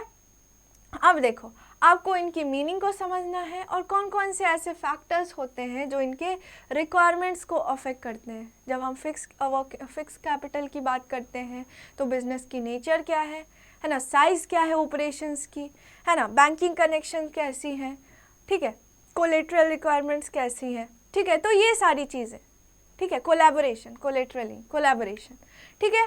जब ऐसी बहुत सारी फैक्टर्स होती हैं, जब हम वर्किंग कैपिटल की बात करें तो इसमें भी नेचर क्या है बिजनेस की, हमारी साइज़ ऑफ ऑपरेशंस क्या है, ऑपरेटिंग साइकिल की क्या साइज़ है ना, क्रेडिट प्रोवाइडर, क्रेडिट अवेल, ठीक है, ऐसे बहुत सारे फैक्टर्स हैं जो इसे अफेक्ट करती है, सीजनल रिक्वायरमेंट्स, ठीक है। तो बहुत सारे फैक्टर्स हैं जो इन कैपिटल्स के रिक्वायरमेंट को अफेक्ट करती है, जिसके बारे में आपको पढ़ना है, ठीक है। फिर आता है हमारा next topic, that is financial market, है ना, फाइनेंशियल मार्केट। अब फाइनेंशियल मार्केट में आपको उसकी कंसेप्ट को समझना है, उसकी मीनिंग को समझना है। जब हम फाइनेंशियल मार्केट की बात करें तो उसमें आपके दो टाइप्स आते हैं, एक आपका मनी मार्केट आता है और दूसरा क्या आता है, दूसरा आता है आपका कैपिटल मार्केट। मनी मार्केट आपकी शॉर्ट टर्म सिक्योरिटीज़ से डील करती है, जो शॉर्ट टर्म सिक्योरिटीज़ होती है, ट्रेजरी बिल्स, कमर्शियल पेपर्स, ठीक है, ये सारी चीज़ें, ऐसी बहुत सारी सिक्योरिटीज़ होती हैं, short term security, commercial papers, treasury bills आती हैं आपकी, बिल्स ऑफ एक्सचेंज जो होता है, ठीक है, ये सारी चीज़ें। और क्या आता है इसमें, आपको कंसेप्ट समझना है कि मनी मार्केट क्या होती है ना, इंस्ट्रूमेंट्स क्या क्या हैं मनी मार्केट्स के। अभी मैंने बताया उसके बारे में पढ़ना है। फिर आपको क्या पढ़ना है, कैपिटल मार्केट। अब कैपिटल मार्केट वैसी मार्केट होती है जो लॉन्ग टर्म सिक्योरिटीज़ में डील करती है, वहीं जो मनी मार्केट है वो आपके शॉर्ट टर्म सिक्योरिटीज़ में डील करती है। फिर आपको जो कैपिटल मार्केट है उसके कुछ टाइप्स होते हैं, जैसे प्राइमरी मार्केट जो कि फर्स्ट टाइम इशू, जो शेयर्स या जो भी शेयर्स पहली बार इशू हो रही है, ठीक है, उस मार्केट को आप क्या बोलते हो, प्राइमरी मार्केट बोलते हो। तो ये आपकी जो फर्स्ट टाइम इशू है, जो शेयर्स पहली बार इशू होती है, उससे डील करती है। लेकिन सेकेंडरी मार्केट जो है वो जो शेयर्स ऑलरेडी इशूड हैं वो सारे शेयर्स इसमें ट्रेड होते हैं, तो उससे आप सेकेंडरी मार्केट बोलते हो, ठीक है। उसके बारे में पढ़ना है आपको, ठीक है। अब इसके इंस्ट्रूमेंट्स जैसे इक्विटी शेयर्स आते हैं, प्रेफरेंस शेयर्स आते हैं, लॉन्ग टर्म जो इंस्ट्रूमेंट्स हैं आपके, उसके बारे में पढ़ना है। फिर आपको क्या पढ़ना है, स्टॉक एक्सचेंज के बारे में, कि स्टॉक एक्सचेंज क्या होती है, कौन कौन से फंक्शंस वो परफॉर्म करती है, और स्टॉक एक्सचेंज के अंदर हमारी ट्रेडिंग प्रोसीजर क्या है, उसके बारे में आपको पढ़ना है। फिर आपको डिपॉजिटरी सर्विसेज और डीमैट अकाउंट के बारे में पढ़ना है कि ये सारी चीज़ें क्या होती है। और बहुत इंपॉर्टेंट टॉपिक आपको सेबी के बारे में पढ़ना है, that is securities and exchange board of India. इसकी क्या ऑब्जेक्टिव थी, ये क्यों बनाई गई थी, और कौन कौन से फंक्शंस ये परफॉर्म करती है, इसके बारे में आपको फिनेंशियल मार्केट के अंदर पढ़नी है, ठीक है, ठीक। अब आपका आता है मार्केटिंग। क्या आता है आपका, मार्केटिंग, ठीक है। अभी तक हमने बिजनेस फाइनेंस और क्या था आपका, फिनेंशियल मार्केट, ठीक है, ये हमने देखा। ये आपका जो सेकंड पार्ट है उसका फर्स्ट सेक्शन है। सेकंड सेक्शन में आपकी मार्केटिंग और कंज्यूमर प्रोटेक्शन आती है। मार्केटिंग के अंदर आपको मार्केटिंग की मीनिंग को समझना है। जब हम ट्रेडिशनल कॉन्सेप्ट को देखते हैं तो मार्केटिंग में आपकी buying and selling of goods and services आती हैं, है ना। लेकिन जब मॉडर्न कंसेप्ट की बात करते हैं तो मार्केटिंग की जो स्कोप है वो बहुत ब्रॉडर हो जाती है, ठीक है। इसमें और भी सारी चीज़ें आती हैं आपकी, ठीक है।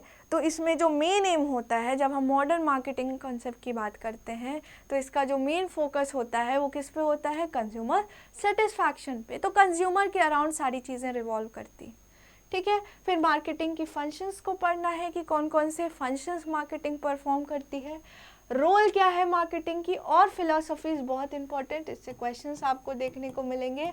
अब मार्केटिंग की कुछ फिलॉसफीज़ होती हैं जिसके बेसिस पे सारी मार्केटिंग एक्टिविटीज़ परफॉर्म होती है एक बिजनेस में, ठीक है। अब ये फिलॉसफीज़ कौन कौन सी, आप इसे कॉन्सेप्ट्स बोलते हो, जिसमें आपका पहला आता है प्रोडक्शन कॉन्सेप्ट, ठीक है। दूसरा क्या आता है आपका, प्रोडक्ट कॉन्सेप्ट, ठीक है। तीसरी आती है आपकी सेलिंग कॉन्सेप्ट, ठीक है। चौथी क्या आती है आपकी, मार्केटिंग कॉन्सेप्ट। पांचवा आपका आता है सोसाइटल मार्केटिंग कॉन्सेप्ट, ठीक है। ये सारी चीज़ें आपकी आती हैं, ठीक है। अभी आपको इन सारी फिलॉसफीज़ या कॉन्सेप्ट बोल सकते हो, इसके बारे में आपको पढ़ना है, ठीक है। अब देखो उसके बाद क्या पढ़ना है आपको, distinction between marketing and selling, कि मार्केटिंग और सेलिंग के बीच क्या डिफरेंस है, इसके बारे में आपको पढ़ना है। फिर क्या पढ़ना है, marketing mix. Marketing mix 4 P's जो है आपके, product, price, place and promotion, किसने दिया था, आप कमेंट में बताओगे कि ये जो 4 P's किसके द्वारा दी गई थी, किसने दिया था आपका 4P का जो कॉन्सेप्ट है। 4 P's मतलब आपके प्रोडक्ट आ गए, प्राइस आ गई, प्लेस आ गई, प्रमोशन आ गई, किसने दिया था, कमेंट में बताना, ठीक है।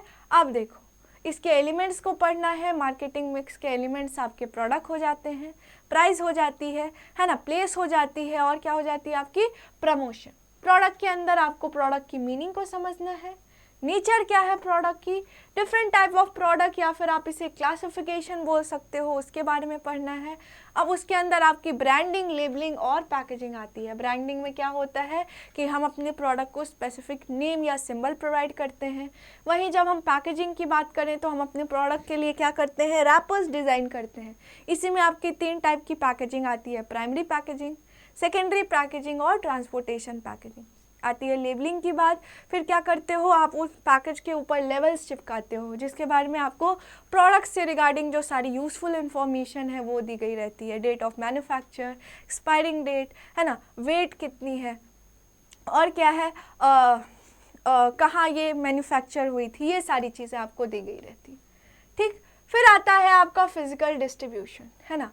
अब प्रोडक्ट प्रोड्यूस हो गई, है ना, प्रोड्यूस हो गई, अब खुद तो कुछ होने वाला नहीं है, उसके लिए क्या करना होगा, प्रोडक्ट को हमें ट्रांसफ़र करना होगा, कहाँ करना होगा? From the point of production two point of consumers, consumers के पास भेजना होगा।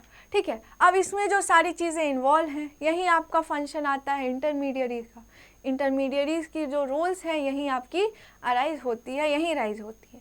अब फिजिकल डिस्ट्रीब्यूशन की मीनिंग को समझना है, क्या रोल है फिजिकल डिस्ट्रीब्यूशन की, इसे समझना है। क्या क्या आपके कंपोनेंट्स हैं फिजिकल डिस्ट्रीब्यूशन के, है ना, उसे समझना है। आपकी चैनल्स ऑफ डिस्ट्रीब्यूशंस आती हैं कि इसकी मीनिंग क्या है। अब इसमें टाइप्स भी हैं आपके, जैसे direct channels, indirect channels. Direct channels में क्या होता है कि जो मैन्युफैक्चरर्स हैं वो डायरेक्ट सामान किसे बेच देते हैं? कंज्यूमर्स को या कस्टमर्स को बेच देते हैं। लेकिन इनडायरेक्ट चैनल में क्या होता है कि इन दोनों के बीच कुछ इंटरमीडियरीज या मिडिल मैन भी इन्वॉल्व रहते हैं। अब इनमें भी बहुत सारे आते हैं, तो आपके इनडायरेक्ट चैनल और डायरेक्ट चैनल्स आते हैं। फिर आपकी 1 लेवल 2 लेवल आती है, किसके अंदर? इनडायरेक्ट चैनल के अंदर। ठीक है, और भी आती हैं। और क्या है आपका फैक्टर्स, कौन कौन से ऐसे फैक्टर्स होते हैं जो चॉइस ऑफ चैनल्स जो हैं उन्हें डिसाइड करती है। जैसे नेचर ऑफ प्रोडक्ट, कैसी नेचर है आपके प्रोडक्ट की। अगर आप पेरिसेबल नेचर वाले प्रोडक्ट से डील कर रहे हो, जैसे मिल्क, ठीक है, फ्रूट्स, वेजिटेबल्स, तो आपको जाहिर सी बात है शॉर्टर चैनल्स चूज़ करने होंगे। इसके लिए आप क्या करोगे? डायरेक्ट चैनल चूज़ करोगे। ठीक है, तो ऐसे बहुत सारे फैक्टर्स होते हैं जो ये चॉइस ऑफ चैनल्स को अफेक्ट करते हैं। तो इन सारी चीज़ों के बारे में आपको पढ़ना है। फिर क्या पढ़ना है आपको?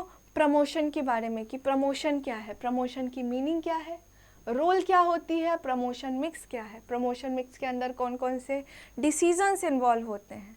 अब कुछ मेथड्स होते हैं आपके प्रमोशन के, that is advertising, personal selling, sales promotion और पब्लिक रिलेशंस। इनकी क्या मीनिंग है, क्या एडवांटेजेस हैं, क्या डिसएडवांटेजेस हैं, उनके बारे में पढ़ना है। अब एडवर्टाइजिंग की क्या रोल है और क्या लिमिटेशंस हैं, ये बहुत इंपॉर्टेंट है। ये सेपरेट टॉपिक है आपकी इसे आपको डिटेल में पढ़ना है। और लास्ट आता है आपका प्राइस, की प्राइस क्या है ना, कौन कौन से ऐसे फैक्टर्स होते हैं जो प्रोडक्ट की प्राइसिंग को अफेक्ट करते हैं। तो ये सारी चीज़ें आपको मार्केटिंग के अंदर पढ़नी है। ठीक, अब आपका लास्ट यूनिट आता है कंज्यूमर प्रोटेक्शन। क्या आता है? Consumer protection. अब कंज्यूमर प्रोटेक्शन से नाम से आप समझ पाओगे कि इसमें हम क्या करते हैं? कंज्यूमर को प्रोटेक्ट करते हैं। क्यों प्रोटेक्ट करते हैं? क्योंकि मार्केट में ट्रेडर्स द्वारा बहुत सारे अनफेयर ट्रेड प्रैक्टिसेस यूज़ होती हैं। ठीक है, जैसे ब्लैक मार्केटिंग हो गई, होर्डिंग हो गई, वो क्या करते हैं? एडल्टरेटेड प्रोडक्ट्स बेचते हैं। ठीक है, तो इन सारी चीज़ों से कंज्यूमर्स को प्रोटेक्ट करने के लिए किसका कंसेप्ट आया? कंज्यूमर प्रोटेक्शन का। तो आपको इसकी मीनिंग को समझना है, क्या कंसेप्ट है, क्या इंपॉर्टेंस है कंज्यूमर प्रोटेक्शन की, उसके बारे में। अब कंज्यूमर के प्रोटेक्शन के लिए हमारे इंडिया में एक एक्ट है अभी prevailing act, that is consumer protection act 2019। ठीक है, ये अमेंडमेंट है, इससे पहले भी एक्ट थी। ठीक है, अब इसके अंदर कंज्यूमर की क्या रिस्पॉन्सिबिलिटीज़ हैं।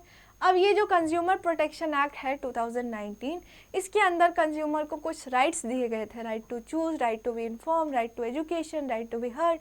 ठीक है, तो ऐसे 6 राइट्स कंज्यूमर को दिए गए थे जिसके बारे में आपको पढ़ना है। फिर कंज्यूमर की क्या रिस्पॉन्सिबिलिटीज़ हैं, इन एक्ट के अंदर कौन कौन कंप्लेन फाइल कर सकता है, किसे कंप्लेन फाइल करेगा? जो ग्रीवेंसेस रिड्रेसल एजेंसीज है। अब ये एजेंसीज कौन सी हैं? 3 टायर मशीनरी की बात करते हैं।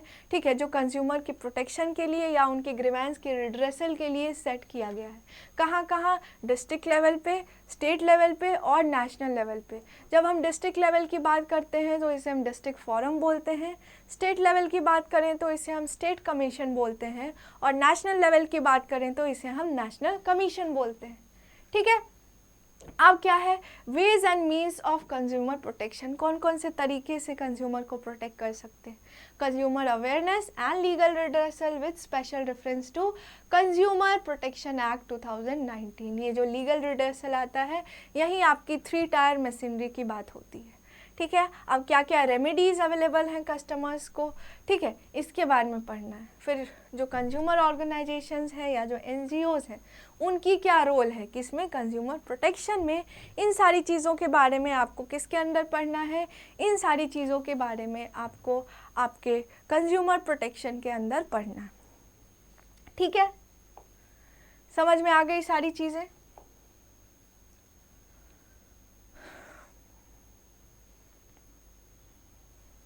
समझ में आ गई?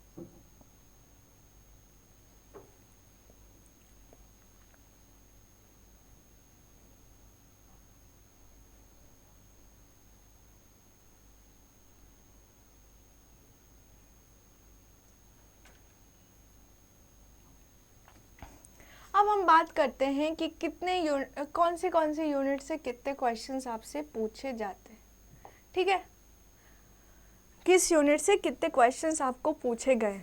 जब हम यूनिट 1 की बात करते हैं, जो कि आपका क्या है, nature and significance of management, इसमें आपको 2023 में 4 क्वेश्चंस पूछे गए थे, 2024 में 5 क्वेश्चंस पूछे गए थे और 2025 में आपके 4 क्वेश्चंस पूछे गए थे। तो अगर हम माने तो आपके फर्स्ट यूनिट से ऑलमोस्ट आपको 4-5 क्वेश्चन देखने को कितने क्वेश्चन देखने को मिल सकते हैं, 4 to 5 क्वेश्चंस आपको यूनिट 1 से देखने को मिल सकते हैं।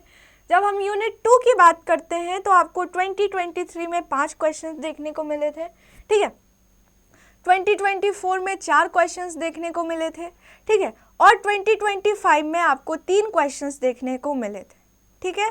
तो यहाँ हम मानते हैं कि यहाँ आपको 3 से 4 क्वेश्चंस देखने को मिल सकते हैं आपके यूनिट 2 से, ठीक है। तो कितने क्वेश्चन देखने को मिल सकते हैं, 3 to 4 क्वेश्चंस आपको यूनिट 2 से देखने को मिल सकते हैं। यूनिट 3 की बात करें तो 2023 में आपको 5 क्वेश्चंस आए थे इससे, ठीक है, 2024 में 4 क्वेश्चंस आए थे और 2025 में आपके 5 क्वेश्चंस आए थे, ठीक है। तो जब हम यूनिट 3 की बात करते हैं तो यहाँ से आपको 4 to 5 क्वेश्चंस देखने को मिल सकते हैं। कितने क्वेश्चन देखने को मिल सकते हैं, 4 to 5 क्वेश्चंस देखने को मिल सकते हैं। यूनिट 4 की बात करें, प्लानिंग, इससे आपको 2023 में 3 क्वेश्चंस आए थे, 2024 में 3 क्वेश्चंस आए थे और 2025 में 4 क्वेश्चंस आए थे। मतलब यहाँ से आपको 3 to 4 क्वेश्चंस देखने को मिल सकते हैं आपके एग्जाम्स में, ठीक है। कितने क्वेश्चन, 3 to 4 क्वेश्चंस। जब हम यूनिट 5 की बात करें तो 2023 में आपको 3 क्वेश्चंस आए थे, ठीक है आपके, और 2024 में 4 क्वेश्चंस आए थे और 2025 में आपके 4 क्वेश्चंस आए थे। तो यहाँ से आपको 3 to 4 क्वेश्चंस देखने को मिल सकते हैं आपके यूनिट 4 से, ठीक है, 5 से। यूनिट 6 की बात करें, स्टाफिंग की, तो आपको 2023 में 4 क्वेश्चंस देखने को मिले थे, 2024 में 3 क्वेश्चंस देखने को मिले थे और 2025 में 5 क्वेश्चंस देखने को मिले थे। तो मैं बोल सकती हूँ कि यहाँ आपको 4 से 5 क्वेश्चंस देखने को मिल सकते हैं आपको स्टाफिंग से, ठीक है, 4 से 5 क्वेश्चंस आपको स्टाफिंग से देखने को मिल सकते हैं। जब हम यूनिट 7 की बात करें, डायरेक्टिंग की, तो आपको 2023 में 3 क्वेश्चंस देखने को मिले थे, 2024 में 3 क्वेश्चंस और 2025 में भी 3 क्वेश्चंस। मतलब यहाँ से आपको 3 क्वेश्चंस देखने को मिल सकते हैं, ऑलमोस्ट 3 क्वेश्चंस देखने को मिल सकते हैं आपको आपके यूनिट नंबर 7 से, ठीक है। जब हम यूनिट 8 से बात करें, ठीक है, तो आपको 2023 में 3 क्वेश्चंस देखने को मिले थे, 2024 में भी 3 क्वेश्चंस देखने को मिले थे और 2025 में भी 3 क्वेश्चंस देखने को मिले थे। तो यहाँ आपसे 3 क्वेश्चंस पूछे जा सकते हैं, ऑलमोस्ट 3 क्वेश्चंस। अप्रॉक्स की बात करनी हो, 3 क्वेश्चंस आपको कंट्रोलिंग से देखने को मिल सकती है ना।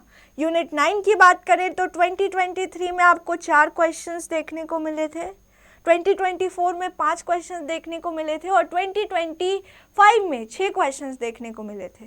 तो यहाँ ऑलमोस्ट आपको 4 से 6 क्वेश्चंस देखने को मिल सकते हैं, है ना, 4 से 6 क्वेश्चंस आपको देखने को मिल सकते हैं आपके बिजनेस फाइनेंस से। यूनिट 10 की बात करें तो आपको 2023 में 5 क्वेश्चंस देखने को मिले थे, 2024 में 6 क्वेश्चंस देखने को मिले थे और 2025 में 4 क्वेश्चंस देखने को मिले थे। तो यूनिट 10 से आपको 4 से 6 क्वेश्चंस देखने को मिल सकते हैं, है ना, 4 से 6 क्वेश्चंस देखने को मिल सकते हैं। जब हम यूनिट 11 की बात करें तो आपको 2023 में 1 क्वेश्चंस देखने को मिले थे, 2024 में 2 क्वेश्चंस और 2025 में भी 2 क्वेश्चंस। मतलब यहाँ से आपको 1 से 2 क्वेश्चंस देखने को मिल सकते हैं मार्केटिंग से। जब हम अपनी लास्ट यूनिट की बात करते हैं, दैट इज़ कंज्यूमर प्रोटेक्शन, ठीक है, तो इससे आपको 2023 में 2 क्वेश्चंस देखने को मिले थे, 2024 में 1 क्वेश्चन देखने को मिले थे, ठीक है। तो यहाँ से आपको 1 से 2 क्वेश्चंस देखने को मिल सकते हैं। आपकी यूनिट जो लास्ट यूनिट है दैट इज़ कंज्यूमर प्रोटेक्शन, तो यहाँ से आपको 1 से 2 क्वेश्चंस, 1 to 2 क्वेश्चंस देखने को मिल सकते हैं। तो ये थी कि आपको कितने यूनिट से कितने क्वेश्चंस देखने को मिल सकते हैं, ये मैंने एनालाइज किया है। अप्रॉक्स इतने क्वेश्चंस आपको देखने को मिल सकते हैं। अब ये मत बोलना कि मैम ये एग्जैक्ट क्वेश्चंस हैं, नहीं, ये बस एनालिसिस है कि हाँ इतने क्वेश्चंस देखने को मिल सकते हैं, अप्रॉक्स इतने क्वेश्चन, ठीक है। इससे आपको वेटेज का पता चलता है। अब हम देखेंगे कि एनटीए कैसे कैसे क्वेश्चंस आपसे पूछती है बिजनेस स्टडीज़ की, ठीक है। तो ये हमारे PYQs के कुछ क्वेश्चंस हैं। पहला देखो आपकी, the sum total of all individual institution and other forces that are outside the control of business firm but may affect its performance is known as. अभी मैंने बताया था पढ़ाते टाइम जब मैं डिस्कस कर रही थी कि बिजनेस इन्वायरमेंट से आपको डायरेक्ट क्वेश्चंस देखने को मिले थे, ठीक है। तो यहाँ पूछ रहा है कि ये क्या बता रहा है, ये किसकी एक्सप्लेनेशन है, ये क्या है, सम total of all the individual institutional और अदर फोर्सेस, जो कि बिजनेस के कंट्रोल के बाहर है लेकिन फिर भी उसकी परफॉर्मेंस को अफेक्ट करती है। तो यहाँ किसकी बात हो रही है, बिजनेस मैनेजमेंट की, बिजनेस एनवायरनमेंट की, बिजनेस डिसीजन मेकिंग की या एंटरप्रेन्योरशिप डेवलपमेंट की। तो यहाँ बात किसकी हो रही है, आपकी बिजनेस एनवायरनमेंट की। तो यहाँ करेक्ट ऑप्शन आपका हो जाएगा ऑप्शन 2, वेरी इजी क्वेश्चन, ठीक है। देखो डायरेक्ट क्वेश्चन, डायरेक्ट जो आपकी बेसिक कॉन्सेप्ट वाली क्वेश्चन है। दूसरा आता है, dash is a continuous process because new jobs may be created and some of the existing employees may leave the organisation. अब पूछा जा रहा है कि ऐसी मैनेजमेंट की कौन सी फंक्शन है जिसे हम कंटिन्यूअस प्रोसेस बोलते हैं।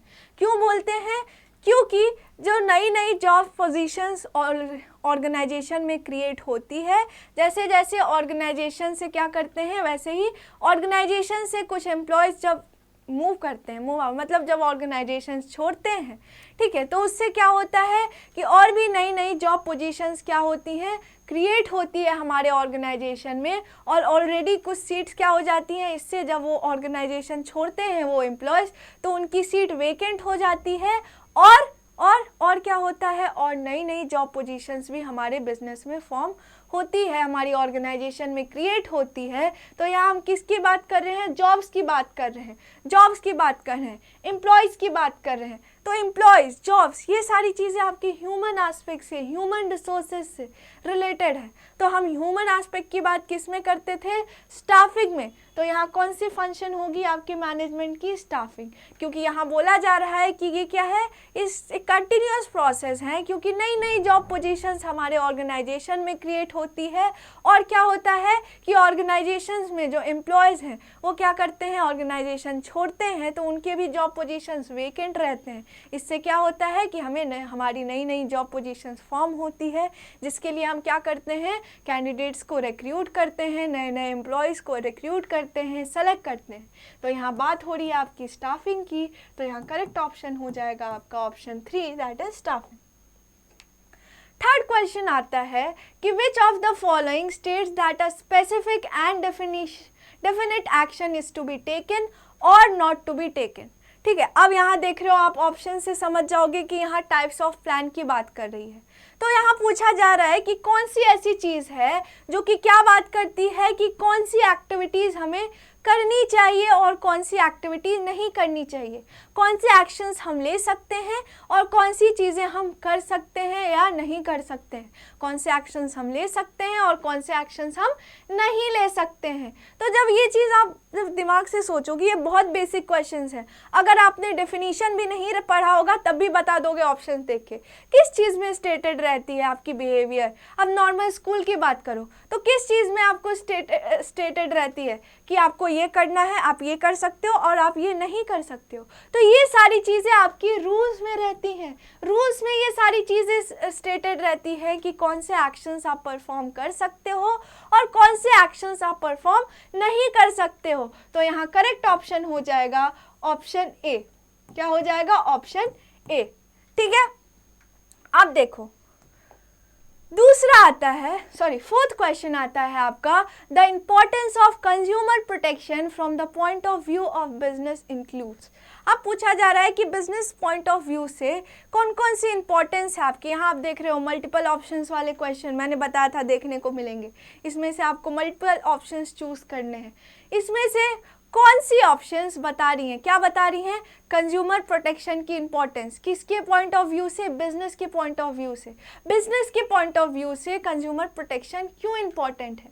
तो पहला देखो आप, सोशल रिस्पॉन्सिबिलिटी, क्योंकि बिजनेस की कुछ सोशल रिस्पॉन्सिबिलिटी है, सोसाइटी के प्रति कुछ ऑब्लिगेशंस हैं। दूसरा क्या है? Government intervention. अगर बिजनेस सही से काम नहीं करेगी, ठीक है, अगर वो अनफेयर ट्रेड प्रैक्टिसेस में इन्वॉल्व रहेगी, तो इससे क्या होगा? उसमें गवर्नमेंट इंटरवेंशन होगी, उसकी गुडविल खराब होगी। तीसरा क्या है? Business use its own resources. क्या बिजनेस अपनी रिसोर्सेज यूज करती है? नहीं। बिजनेस किसकी रिसोर्सेज यूज करती है? ये तो सही है, ये सही है, बिजनेस सोसाइटी की रिसोर्सेज को यूज करती है। और क्या है? Long term interest of the business. जब बिजनेस अच्छे से काम करेगी, अपने कस्टमर्स को सेटिस्फाई करेगी, तो इससे क्या होगा? उससे प्रॉफिट होगी, लॉन्ग टर्म ग्रोथ होगी इसकी, ठीक है। तो ये जो ऑप्शन ए, बी और डी है, ये तो क्या है? ये इंपॉर्टेंस है किसकी? कंज्यूमर प्रोटेक्शन की, from the point of business. लेकिन जब हम ऑप्शन सी की बात करते हैं तो ये गलत है। क्यों गलत है? क्योंकि बिजनेस किसके रिसोर्सेज को यूज करता है? सोसाइटी के रिसोर्सेज को। तो यहाँ कौन सा ऑप्शन आपका करेक्ट है? ऑप्शन ए, बी और डी। आपका ऑप्शन ए, बी, डी कौन से किस में है? ऑप्शन नंबर 2 में। किस में है? ऑप्शन नंबर 2 में, दैट इज ऑप्शन नंबर 2, ठीक है। तो कौन सा करेक्ट ऑप्शन है आपका? ऑप्शन नंबर 2, ठीक। अब देखो, फिफ्थ क्वेश्चन है, if the workload of a manager is more than his capacity, which of the following can be use to offload the work. अभी हमने डिस्कस किया था कि जब जो एक मैनेजर है उसकी जब वर्क बर्डन ज़्यादा हो जाती है, उसकी कैपेसिटी के बाहर हो जाती है, अब उसे लगता है कि नहीं अब मेरे से नहीं होगा, तो वो कौन सा प्रोसेस यूज़ करता है, कौन सी चीज़ों को यूज़ करता है अपने वर्क बर्डन को कम करने के लिए, कौन सी वर्कलोड को कम करने के लिए? तो पहला क्या है? Delegation of authority. दूसरा क्या है? Span of management. तीसरा क्या आता है आपका? Direct communication. और चौथा क्या है? Close supervision. तो हमने किसकी बात की थी? डेलीगेशन ऑफ अथॉरिटी की। डेलीगेशन ऑफ अथॉरिटी में क्या होता है कि जब मैनेजर की वर्क बर्डन बढ़ जाती है तो वो क्या करता है? वो अथॉरिटी, ठीक है, रिस्पॉन्सिबिलिटी ट्रांसफर कर देता है अपने इमीडिएट सबऑर्डिनेट को। इससे क्या होता है? उसकी वर्क बर्डन भी कम हो जाती है, अब वो इंपॉर्टेंट मैटर पे कंसंट्रेट कर पाएगा, और इससे जो सबऑर्डिनेट है उन्हें मोटिवेशन मिलता है, उनकी मोरल इंक्रीज होती है। क्यों? क्योंकि उन्हें लगता है कि हम भी ऑर्गेनाइजेशन के लिए इंपॉर्टेंट है, ठीक है, हमें भी रिकॉग्निशन मिल रही है। तो यहाँ करेक्ट ऑप्शन हो जाएगा आपका option 1, that is delegation of authority. कौन सा करेक्ट ऑप्शन है आपका? Option 1, that is delegation of authority. अब देखो, फिर आता है which of the following is related to the economic dimensions of business. ठीक है, अब पूछा जा रहा है कि इनमें से कौन से ऑप्शंस हैं जो क्या दिखा रहा है, किस चीज से रिलेटेड है? Economic dimension of business. Economic dimensions of business में क्या क्या आती थी आपकी? इकोनॉमी से रिलेटेड सारी चीजें, बैलेंस ऑफ पेमेंट आ जाती थी, है ना, जीडीपी आ जाती थी, नेशनल इनकम आ जाती थी, बैलेंस ऑफ ट्रेड आ जाएगी आपकी, इंटरेस्ट रेट आ जाएगी, है ना, ये सारी चीजें आपकी इकोनॉमिक डायमेंशंस में आती है। तो एक बार हम ऑप्शंस देख लेते हैं। पहला आता है mode of transportation, communication facilities, mode of transportation and communication facilities. दूसरा क्या है? Life expectancy and expectations from workforce. जब हम life expectancy and life expectation from workforce की बात करते हैं तो ये सारी चीज़ें आपकी सोशल डायमेंशंस में आती हैं। तीसरा है legislation pass bye governments and regulations laid down by government authority. जब लेजिस्लेशंस की बात आए तो ये आपके लीगल डायमेंशंस में आती हैं। और फिर क्या है? टेक्नोलॉजिकल डेवलपमेंट एंड इनोवेशंस, तो ये आपकी किस में आ जाएगी? टेक्नोलॉजिकल डायमेंशंस में आती है। अब हम अपने फर्स्ट ऑप्शन को देखते हैं, that is mode of transportation and communication facilities. ठीक है, अब जो ट्रांसपोर्टेशन और कम्युनिकेशन फैसिलिटीज हैं ये किसे फैसिलिटेट करती है? ये किसे फैसिलिटेट करती है? आपके प्रोडक्शन को, आपके कंजम्पशन को, है ना, जो एक कंट्री की प्रोडक्शन को, कंजम्पशन को और डिस्ट्रीब्यूशन डिस्ट्रीब्यूशन को जो चीज़ें फैसिलिटेट करती हैं, ठीक है, वो चीज़ भी किसके अंदर आएगी, आपके किसके अंदर आएगी, इकोनॉमिक डायमेंशन के अंदर। और ये जो ट्रांसपोर्टेशन है ये फिजिकल डिस्ट्रीब्यूशन में हेल्प करती है ना, कम्युनिकेशन है, ये सारी चीज़ें आपके प्रोडक्शन को, कंजम्पशन को, डिस्ट्रीब्यूशन को फैसिलिटेट करती है, उसमें हेल्प करती है।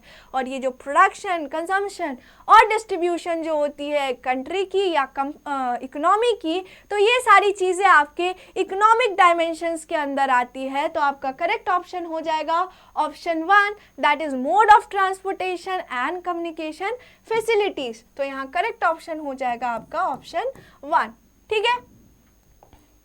अब आपका नेक्स्ट क्वेश्चन आता है कि controlling improves future dash by providing information derive from past experience. अब बोलता है कि कंट्रोलिंग कौन सी मैनेजमेंट की कौन सी फंक्शन को इम्प्रूव करता है, कैसे, by providing information about the past experience या डिराइव फ्रॉम पास्ट एक्सपीरियंस। कैसे हेल्प करता है कि जो पास्ट की एक्सपीरियंस है या जो एक्टिविटीज़ हुई हैं, परफॉर्मेंस हुई है, उसका क्या रिजल्ट है, उससे हमें क्या चीज़ देखने को मिली है, उसमें क्या क्या डेविएशन अराइज हुई है, इससे हमारा क्या सही होगा, कौन सी फंक्शन सही होगी मैनेजमेंट की फ्यूचर में। प्लानिंग कैसे सही होगी, क्योंकि कंट्रोलिंग में हम क्या करते हैं, जो हमारी स्टैंडर्ड परफॉर्मेंस है उससे हम अपने एक्चुअल परफॉर्मेंस को मेज़र करते हैं। हम देखते हैं कि कोई डेविएशन तो अराइज नहीं हो रही है, अगर डेविएशन अराइज हुई है तो इसके कॉजेज़ क्या हैं, फिर हम इसके लिए करेक्टिव एक्शन लेते हैं ताकि फ्यूचर में ये चीज़ अराइज ना हो। तो इससे हमारी जो फ्यूचर की प्लानिंग है, जो फ्यूचर में हम प्लान्स बनाएंगे, वो इन सारी चीज़ों को ध्यान में रख के बनाएंगे। मतलब यहाँ पास्ट एक्सपीरियंस हमारा काम आ रहा है। तो यहाँ करेक्ट ऑप्शन हो जाएगा आपका ऑप्शन 4, दैट इज प्लानिंग, ठीक है। ठीक, आगे बढ़े, ठीक है। अब देखो अब क्या है, Manju was shopping in a grocery shop. Manju एक कस्टमर है, वो कहाँ खरीदने गई थी सामान, ग्रोसरी शॉप पे। She picked up a product and started searching for the FPO mark on the package। उसने एक प्रोडक्ट उठाया और उस पर क्या देखने लगी, क्या सर्च करने लगी कि FPO मार्क है कि नहीं। क्या सर्च करने लगी, FPO मार्क है कि नहीं। एक मिनट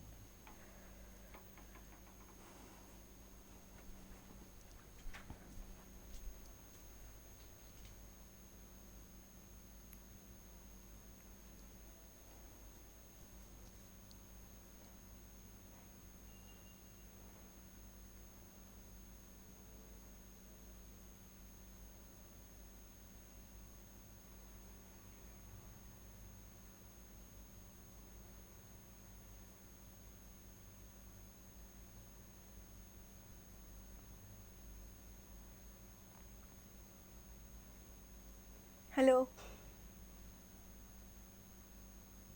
कोचिंग आया कर रहे हैं, ठीक है।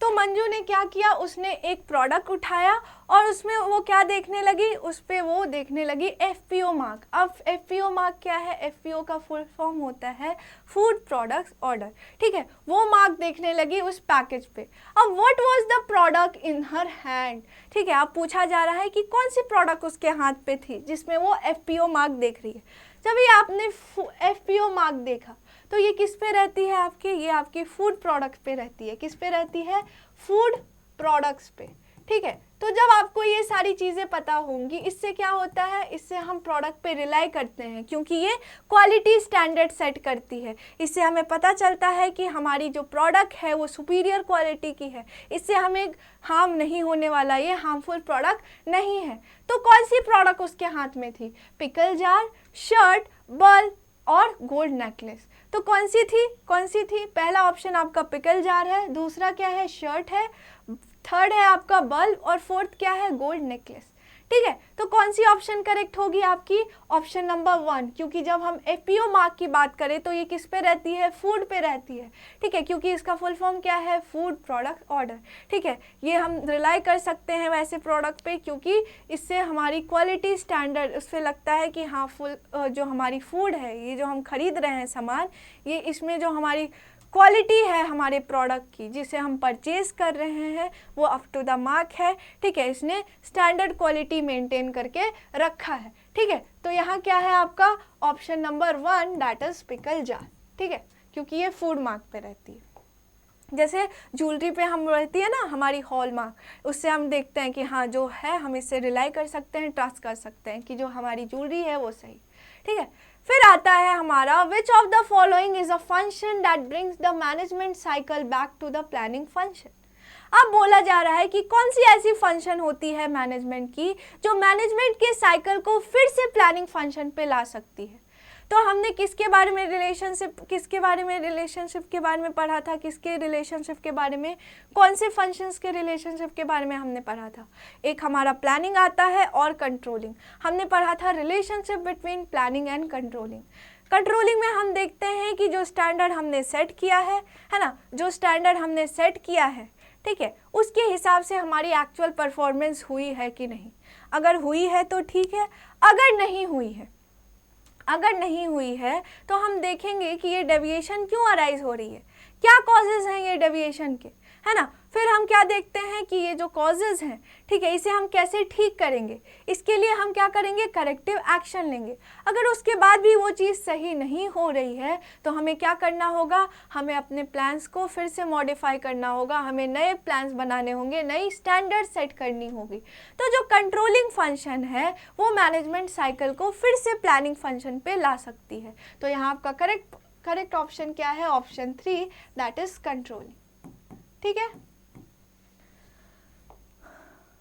अब आपका लास्ट क्वेश्चन आता है आज का, that is compensation refers to all form of pay और rewards going to the employ where some payments are direct and some are indirect and indirect payment is.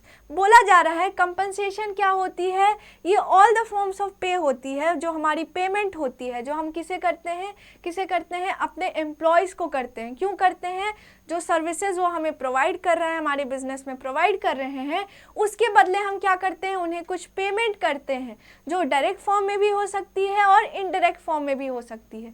Direct form में वो होती है जो मॉनेटरी टर्म्स में हम उसे denote कर सकते हैं, उसे हम मॉनेटरी फॉर्म में पेमेंट करते हैं। लेकिन इनडायरेक्ट पेमेंट कौन सी होती है, जिसे हम मॉनेटरी टर्म्स में पेमेंट नहीं कर सकते हैं उसकी, ठीक है। तो यहाँ आपसे पूछा जा रहा है कि इनडायरेक्ट पेमेंट इसमें से कौन सी है।